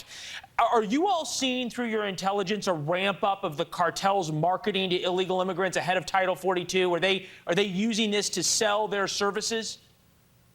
Well, of course. I mean, they've been doing that from the very beginning, ever since last year when we saw the surge of illegal immigrants coming across. And even more so now, it's a perfect opportunity for them to cash in, knowing that Title 42 is going to be canceled on May 23rd. So regardless of the fact, they are still using that. They're still using that messaging to their advantage to let the migrants know that right now the time is to come, because you will be released to the country. And of course, they're going to profit off of that. They're making well over $100 million a week. It's a multi-billion-dollar trade just off human smuggling, and we're not even touching narcotics. So it's a very lucrative business for them, and it's going to continue to be lucrative for them, and it's going to continue to incentivize these cartels and embolden them even more to become even more powerful.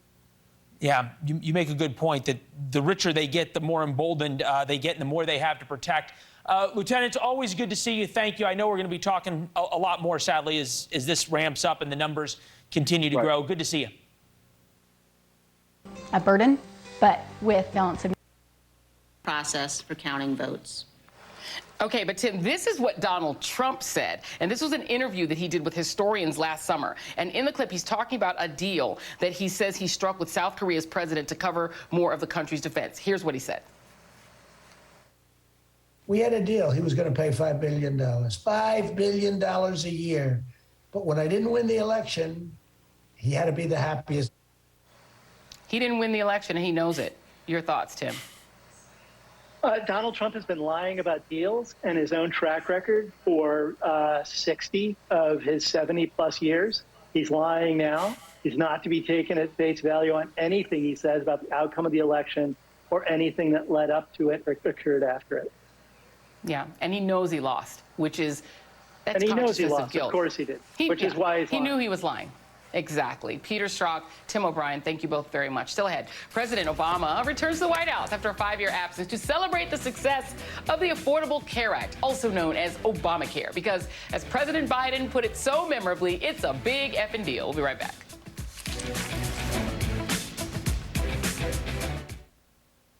The Sleep Number 360. Forgery. The Russian ambassador to the UN saying the horrific images out of Bucha are fake. Once again, without any evidence based on the presumption of guilt, the Russian army is being accused of some kind of evil deeds. This is an incredibly low blow. And that's just the beginning of the Russian propaganda. Matthew Chance is out front.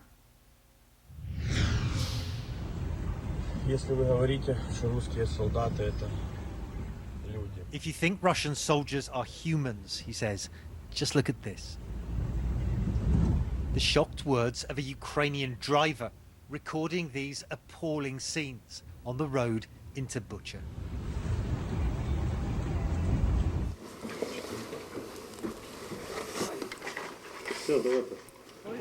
But what took place here is beyond words, beyond outrage. Ukrainian officials say the bodies being retrieved are of civilians killed by Russian forces in the town. Some with their hands tied behind their backs before being shot dead. Evidence of war crimes. A charge the Kremlin and its propaganda machine is categorically denying. This is how one of the top anchors on Russian state television explained the massacre. It must have been the work of British specialists, he says, because the town of Bucha and the English word butcher sound so similar. Maybe it's a joke, but no one's laughing. Certainly not the Kremlin spokesman, Dmitry Peskov, who's dubbed the killings a well-staged, tragic show and a forgery to try to denigrate the Russian army. A huge amount of data, he told journalists, clearly indicates this is faked. Staged, say Russian officials, after their troops had left. But satellite images of Bucha, first published by the New York Times, show bodies had been strewn across the streets there for weeks, at least from March the 18th, when the town was under Russian control. Photographic evidence that contradicts the Kremlin's claims. It's also raising concerns that more killings will be unearthed as Russian forces withdraw. The Ukrainian president, seen here visiting Bucha, accusing Russia of trying to hide the traces of their crimes in other parts of Ukraine that remain under Russian control. It makes a peace deal even harder. Every day we find people in barrels, strangled or tortured in basements, President Zelenskyy says. It's very difficult to negotiate when you see what they have done here, he adds. It is sickening to accept, but the sacrifice of these people may have actually pushed back the chances of peace in Ukraine, instead of bringing this appalling conflict to an end. Erin, US officials say they'd already concluded that the Russians had committed war crimes in Ukraine, and that the information that we've just seen there from Bucha is just further evidence that's going to allow them to be more able to hold people responsible for what's taken place there. In the meantime, the US says it's working intensively with its European allies to impose more painful sanctions as a result of this on the Russian state. Erin. All right. Thank you very much, Matthew Chance, for that report. And I want to go now to Malachi Brown, because he's a Pulitzer Prize-winning senior story producer for the visual investigations team at the New York Times. And I want to warn everyone, Malachi, as we speak, that the images that we're going to share in this segment, some of them are obviously very graphic and disturbing.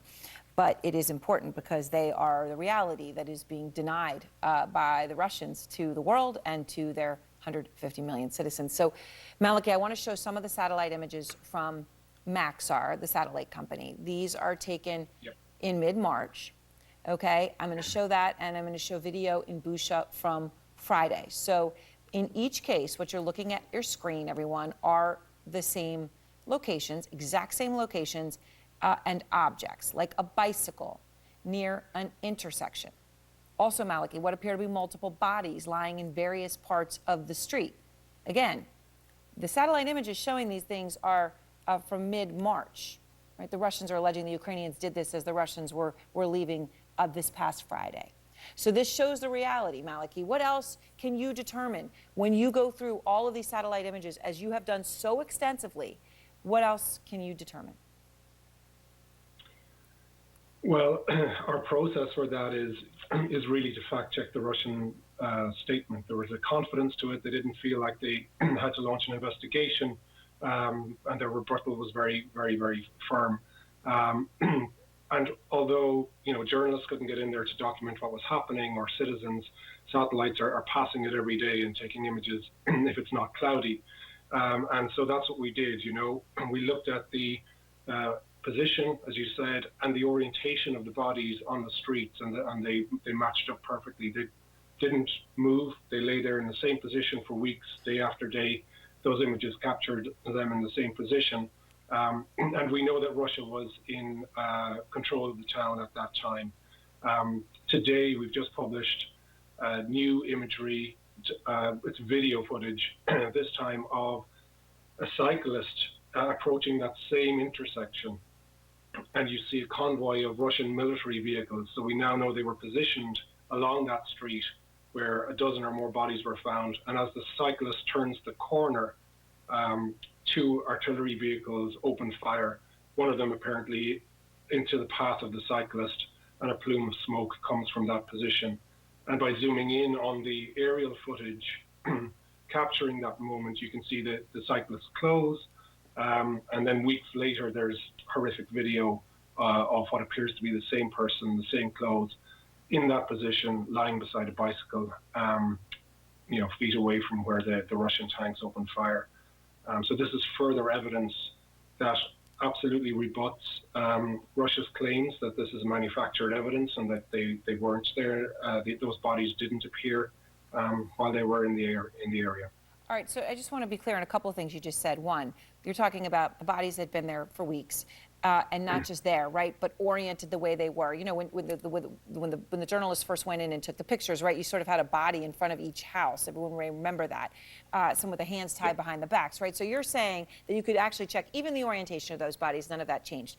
I want to just give a chance, though, Maliki, again, to play the video that you just referred to, that you just got in, and I want to be sure that I'm understanding what you're saying. You're saying this shows the Russian tanks, and clearly from where we end up seeing in the satellite images in the subsequent video where the bicyclist is, appears to show the moment that bicyclist was killed by that Russian convoy, correct? That's correct. Yeah. It turned, the cyclist turns the corner into the direction of which the cannons from those armored vehicles are pointing. Yeah. One of them appears to be firing down the street already in the direction where many of those other bodies are found. They're scattered across a half a mile either side of that intersection that you see the cyclist approaching, and that cyclist appears to have been killed as well. All right, Maliki, thank you very much. It's incredibly powerful. It's the reality of the world we live in is that you need this to show the truth, to prove the truth, and it's there. It's all there. It's there in the satellites. It's there in the images, and it's there again and again and again, painfully there. Maliki, thank you very much. Thanks. As I said, Maliki is the senior story producer for the visual investigations team at the New York Times, doing this incredible work. And next, breaking news, new video just coming in of a strike on a children's hospital in southern Ukraine. We are learning more about that, and we will share it with you. Plus, Putin's been accused of war crimes before in Chechnya, leveling the capital of Grozny, in Syria, bombing hospitals, bombing schools, all part of the campaign, and yet he got away with it. In fact, he felt it was successful. Will this time be different? Save yourself. And events happening near you. And I'll have a look at your first alert forecast to show you if your weekend plans are a go or not. So go ahead. On the moon. While I was there the past 2 weeks, that the Russians are discounting their oil 75% and can't find buyers. So with the shortage, the price, it's the law of supply and demand, the price rises. Do you understand? And thus our price rises. Yeah, no, I'm still trying to figure out why the Biden administration is quite literally cutting off its nose despite its face here. U.S. actions to upset the Saudis renewed the Iran deal talks. The Saudis and the Iranians are arch enemies. Cut arms sales. Didn't send Patriot missiles to protect Saudi Arabia against the Houthis in Yemen. Didn't send F-35 jets. On the other hand, Saudi Arabia won't increase oil production. Record on the human rights abuses. Obviously, the Khashoggi murder, which was before President Biden's time. What exactly is it about the Saudis that so sort of angers the Biden administration that they're willing to do things that clearly are not in America's best interests? I think the Democrats, by and large, the progressive wing, but Democrats in general, don't like Saudi Arabia for its human rights record, even though they seem perfectly happy to do a new nuclear deal with Iran, whose human rights record is vastly worse than Saudi Arabia. So human rights is one issue. And then in the Democratic Party, there are a lot of climate worshipers who say we don't want oil. We should be reducing oil production, so Saudi Arabia should reduce production, not increase production. They don't bother to think that it's confounding. Until there's green energy, you have to have some dirty energy. Yeah, it's confounding to me, especially because, you know, you think about the Chinese human rights abuses that are far worse than anything the Saudis do. I want to get your thought on this real quick before we go. We got about 30 seconds. Oil executives on Capitol Hill tomorrow. Exxon, Chevron, BP, and Shell all being called up to talk about the price of oil. Obviously, we've heard from the White House and from some liberal senators saying that they want price controls. They're worried about excessive profits and the like. Are we to expect any of these guys are going to come out swinging about the domestic oil production and issues that you talked about? I would assume they all will. I mean, if President Biden is serious, he should be calling for conservation now. Use less energy, not blaming Saudi Arabia, the U.S. oil industry, everybody for the fact that his policies have brought high oil prices. Conserve, use less. That's the only way to try to reduce the price. Tying this all together, if the U.S. were to really embrace the Saudis once again, I know that your piece that you just wrote talked about a potential visit during Ramadan over to Saudi Arabia by President Biden. What can the Saudis do for us in the next 45 to 60 days that would really change things vis-a-vis Ukraine? Well, they could help. By increasing oil production. They could help the world. I don't think that particularly helps Ukraine. But the Saudis, if the Saudi oil goes off because we don't protect that country, and Houthi missiles from Iran hit Saudi Arabia, knock out oil facilities, the Saudis want a plan with the U.S. to protect them and Israel and other Gulf countries from Iranian mischief. No, and you the make Iranians have every... Yeah, no, you make a great point, because the Iranians have every vested interest in taking out Saudi oil production and raising the price of oil, thus making it easier for the Iranians to pump more and sell more. And making the Saudis poor enough that they hope their government falls, you know. I mean, that's a good point. Iran is out to get rid of Saudi. Yeah, it's the only counterweight. It was a great conversation. Thank you, ma'am. We appreciate it. Thank you, Leland. Good to see you. New warnings from the Pentagon about the health effects of UFO encounters. We aren't kidding about the Pentagon, and the Pentagon isn't kidding either. Those health effects when we come back. This is News Nation. Good. This company, Nature's Find, is using fungi, and then they turn them into sausage and yogurt. Pretty amazing. When you say fungi, do you mean like a mushroom or a microbe? It's a microbe. This is the yogurt. Oh, this is good. Wow. My next guest took an honest look at the difference between meat and plants, and we kind of got to the truth. Dr. Anthony Gustin is a functional medicine clinician and a small farmer. All right, so doctor, you spent some time in Africa with some tribesmen. What did you find out about their diet? Well, the Hods are one of these tribes that live like humans have lived for the last several 100,000 years. And not to say that this is how all humans have always lived, but they eat a diet super rich in animal products. Now, what kind of animal products are they eating?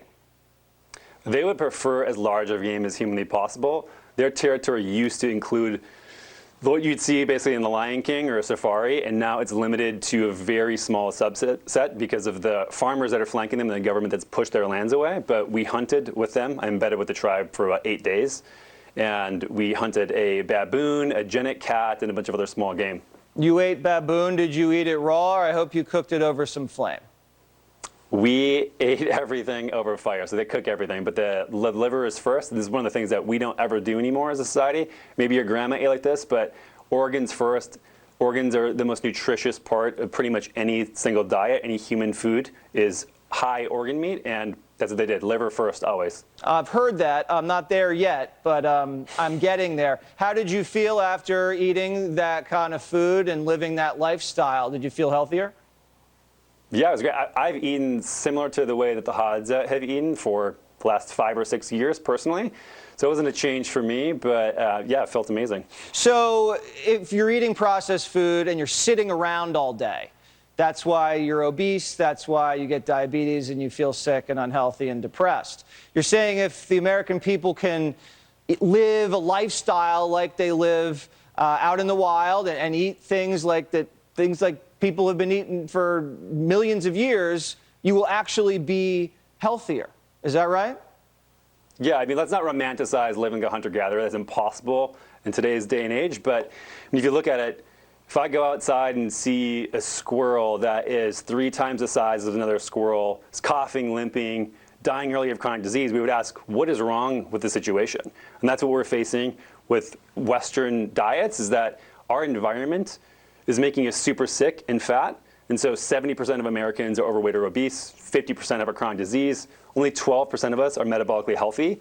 And I think it has to do mostly with our diet and nutrition and our lifestyle. And how happy and healthy were these tribesmen when you interacted with them?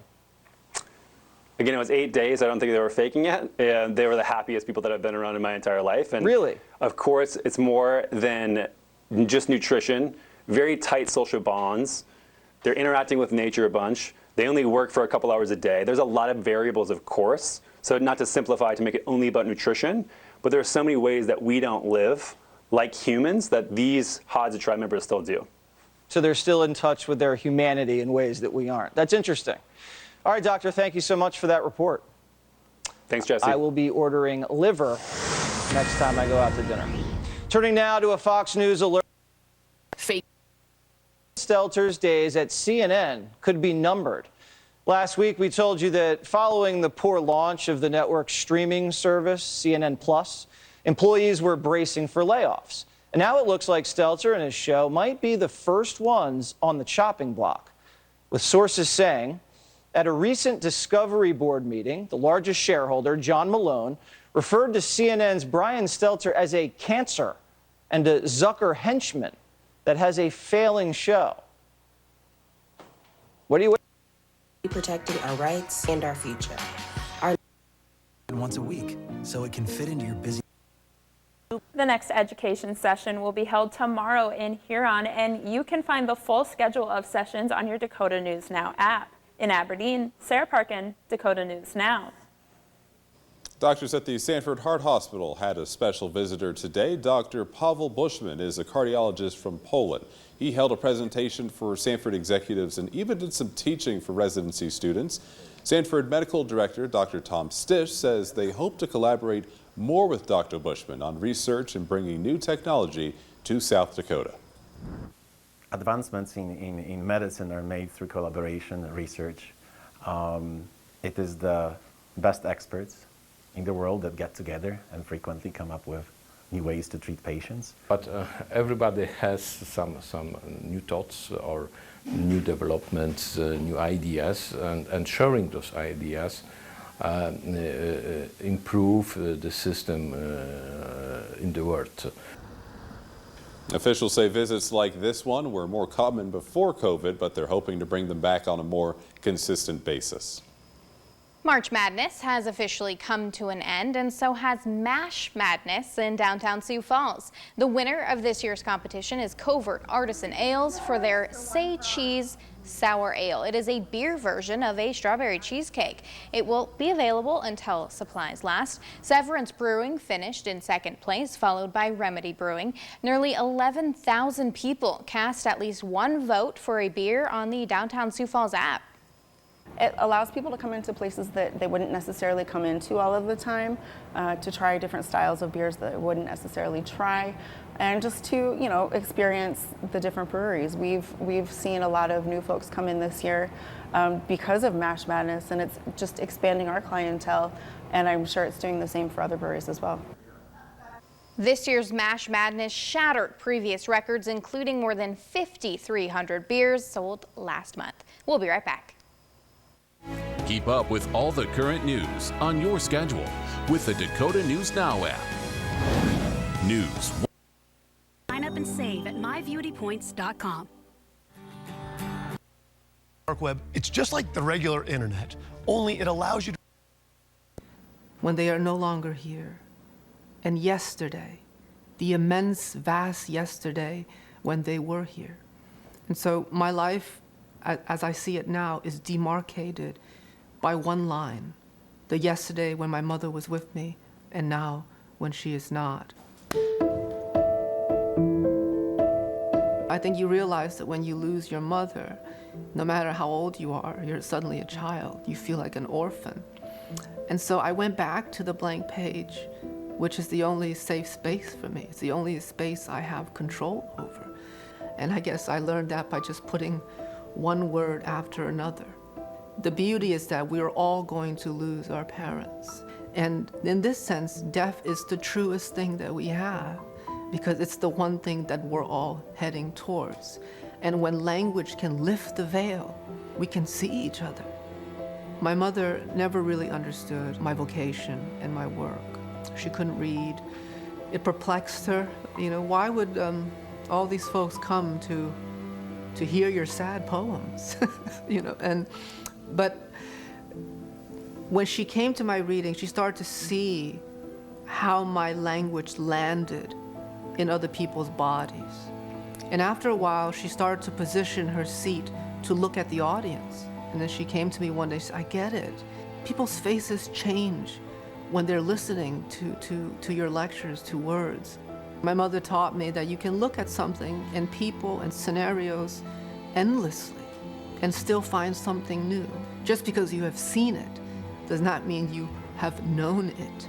And so the vocation of the artist is to look at something with the faith that whatever you're seeing will keep giving meaning to you. And I think that patient looking was what she really gifted me, and it has to do with her sense of wonder. We think of terms like refugee, immigrant, war, survivor, and we rarely think of wonder and awe.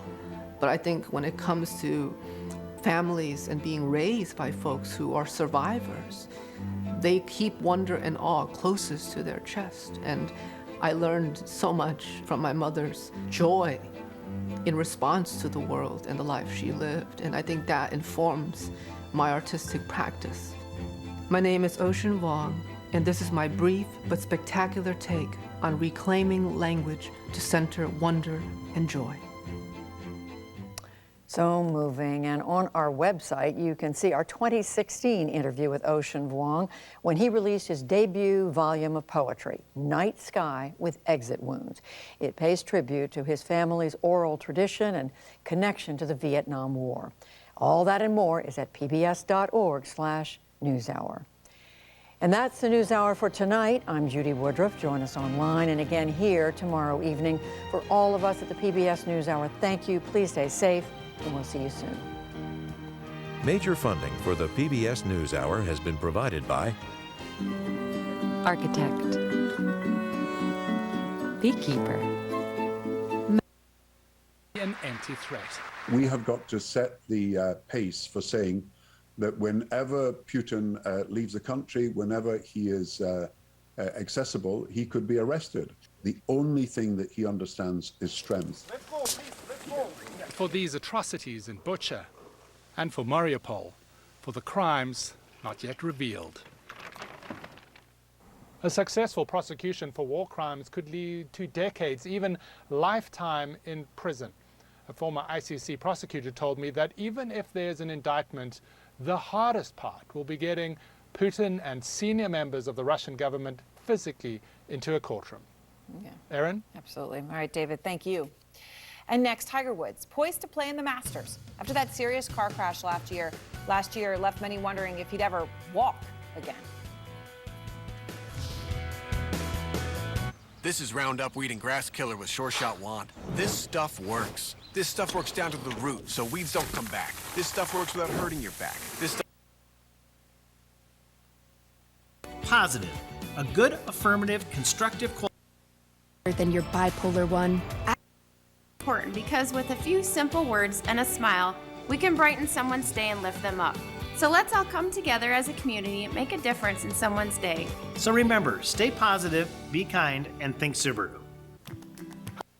WheelOfFortune.com for your chance to win 5 Gs. That's 5.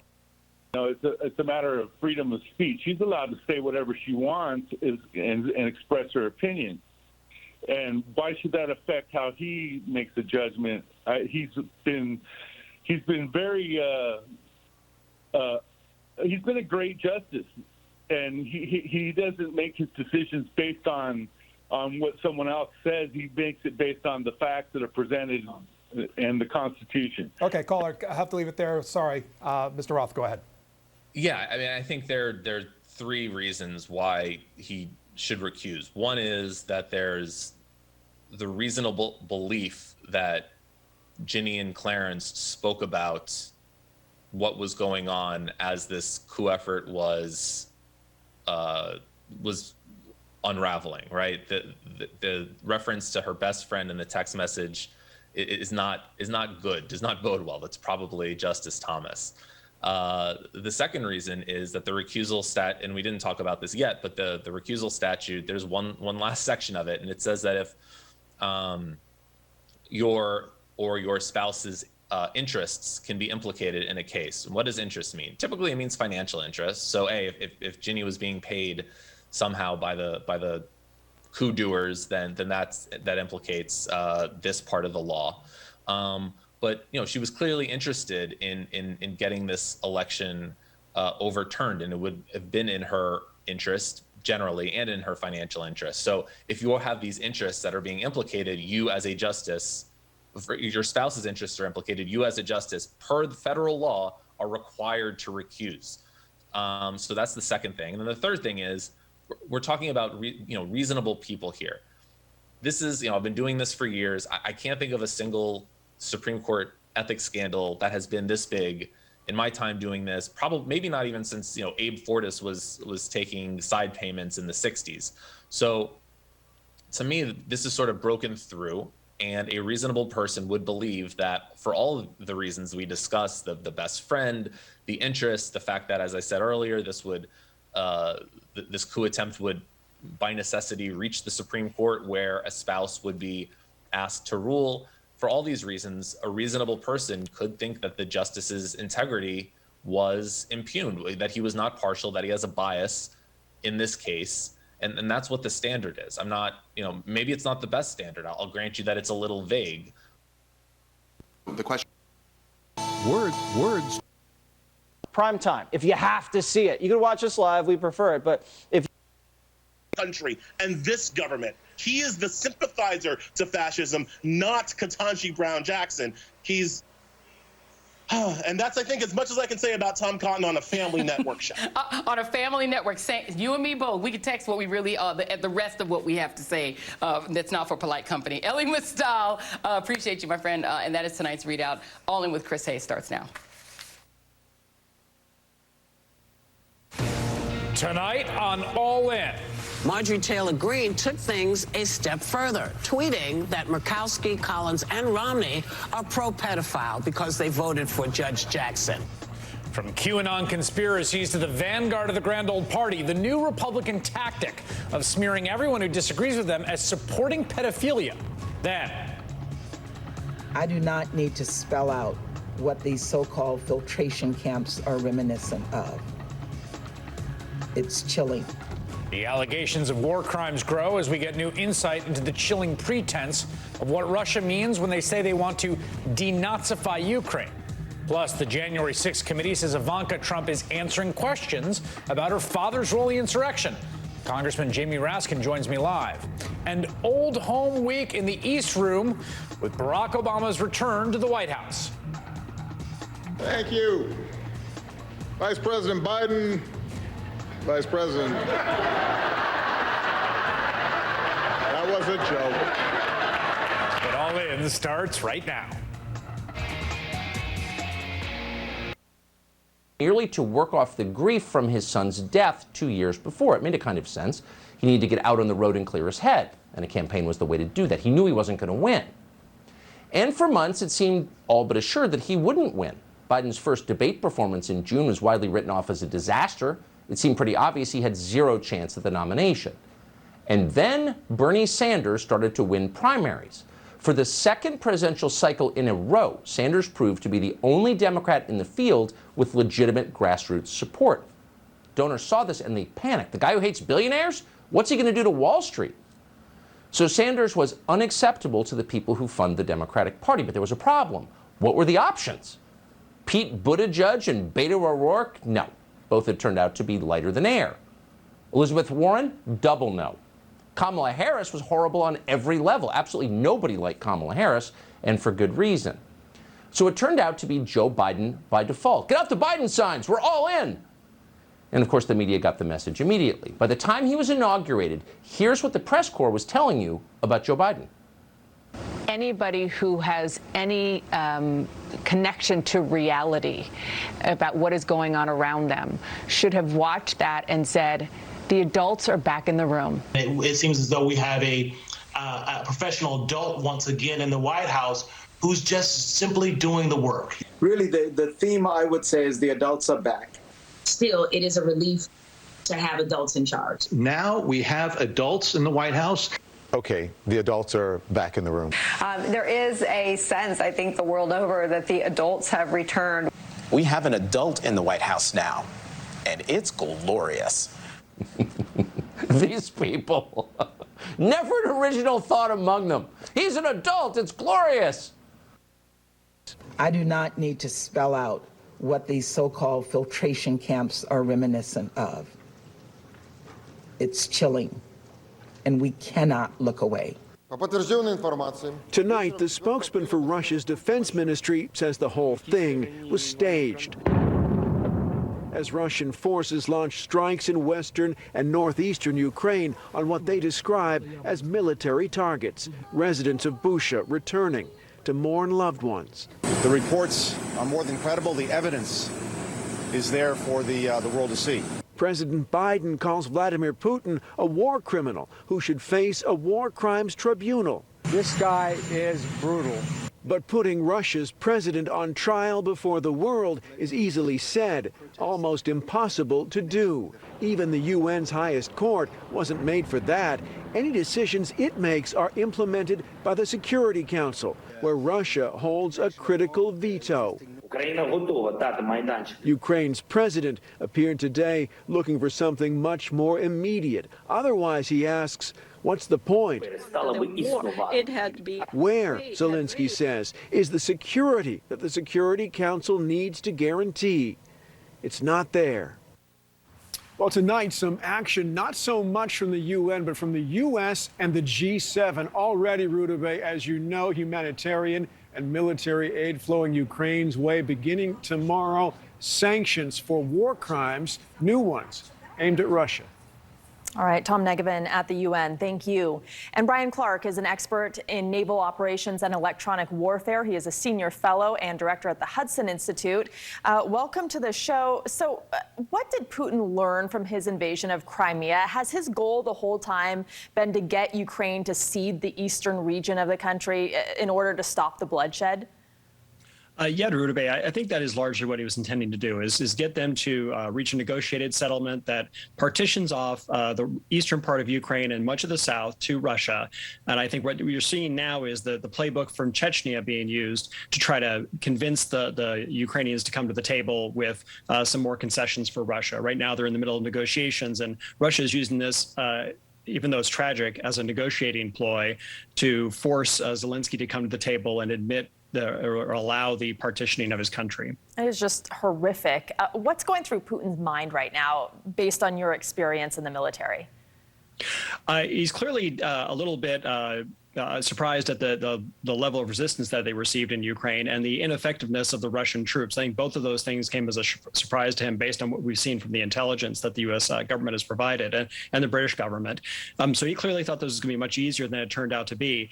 And I think now they're sort of scrambling to come up with a second plan or plan B that allows them to save face and be able to declare a victory and gain some benefits from it in terms of territorial gain or perhaps economic relief from the current sanctions. But this is clearly not anticipated by him and his staff. We just heard Tom Negevin's reporting there from the UN. What are the chances of Russia being removed from the Security Council, and what would that mean? I think they're very small at this point. We've seen examples of countries in the past that have had these kinds of atrocities occur during conflicts that they started, Russia included, and it's not caused them to be removed from the Security Council. And as Tom mentioned, they do have a veto vote on whether that happens at all. So it's really unclear the methodology you'd have to use in order to get them off, other than just a general vote by the General Assembly. And it's unlikely that would come out in Russia's disfavor. So I think they're likely to stay there. And I think right now you're seeing the ratcheting up to the most extreme sanctions possible on the part of the West. And we saw these horrific images of civilians with their hands bound, what appeared to be torture. What does the torture methodology tell us? I mean, what is the message they're trying to send here? It's one thing to invade a country, massacre people. Why torture them on top of it? Well, it's all about terrorizing the population that remains to try to get them to convince the government or get President Zelenskyy himself to decide that they can't stomach or live with any more bloodshed, and they're willing to concede to Russia some of the things that Russia wants, such as being neutral, not entering the EU even, and then letting the eastern part of the country and much of the south go to Russian control. I think that this is clearly designed as part of that playbook to now convince the population that they should just stop fighting, as opposed to winning in traditional military terms. Do you think that was an order from the top? Absolutely. Yeah, this is the kind of thing that Vladimir Putin used in Chechnya. This is the approach they used to pacify or attempt to pacify Chechnya. That playbook is now being broken out and used here. I think this is definitely not their plan A. Definitely this is plan B or plan C, because they anticipated having a relatively easy run like they did in Crimea and in some of their operations even in Syria that have gone much more smoothly than what you've seen here. And a new development today, it looks like civilians have been successful in getting out of Mariupol today via that humanitarian corridor, but aid groups have not been successful in getting in, and there are still people living there. There are people who are too old, who are invalids, they can't get out. What becomes of the people who are still stuck there and can't get help? Well, you can see from the map here, it's clearly under Russian control at this point. It's going to be very difficult to get anybody out unless Russia allows it. And even then, it's going to be difficult, as we've seen, because it's hard to get the infirm out without better transportation. That's unlikely to happen. So you're really going to need Russia to eventually agree to allow all these people to leave and that humanitarian assistance can come in. That's part of the negotiation that I think Russia is trying to use in the discussions with Zelenskyy right now and say, this is one of the things we're willing to give up. Well, it's just so heartbreaking, but we appreciate you putting it in context for us. Thank you, Brian Clark. You're very welcome. Also new tonight, the U.S. and two of its closest allies in the arms race are working together to develop hypersonic weapons. It's a show of force against growing world superpowers. And correspondent Kelly Meyer is live at the White House tonight. So, Kelly, this is a new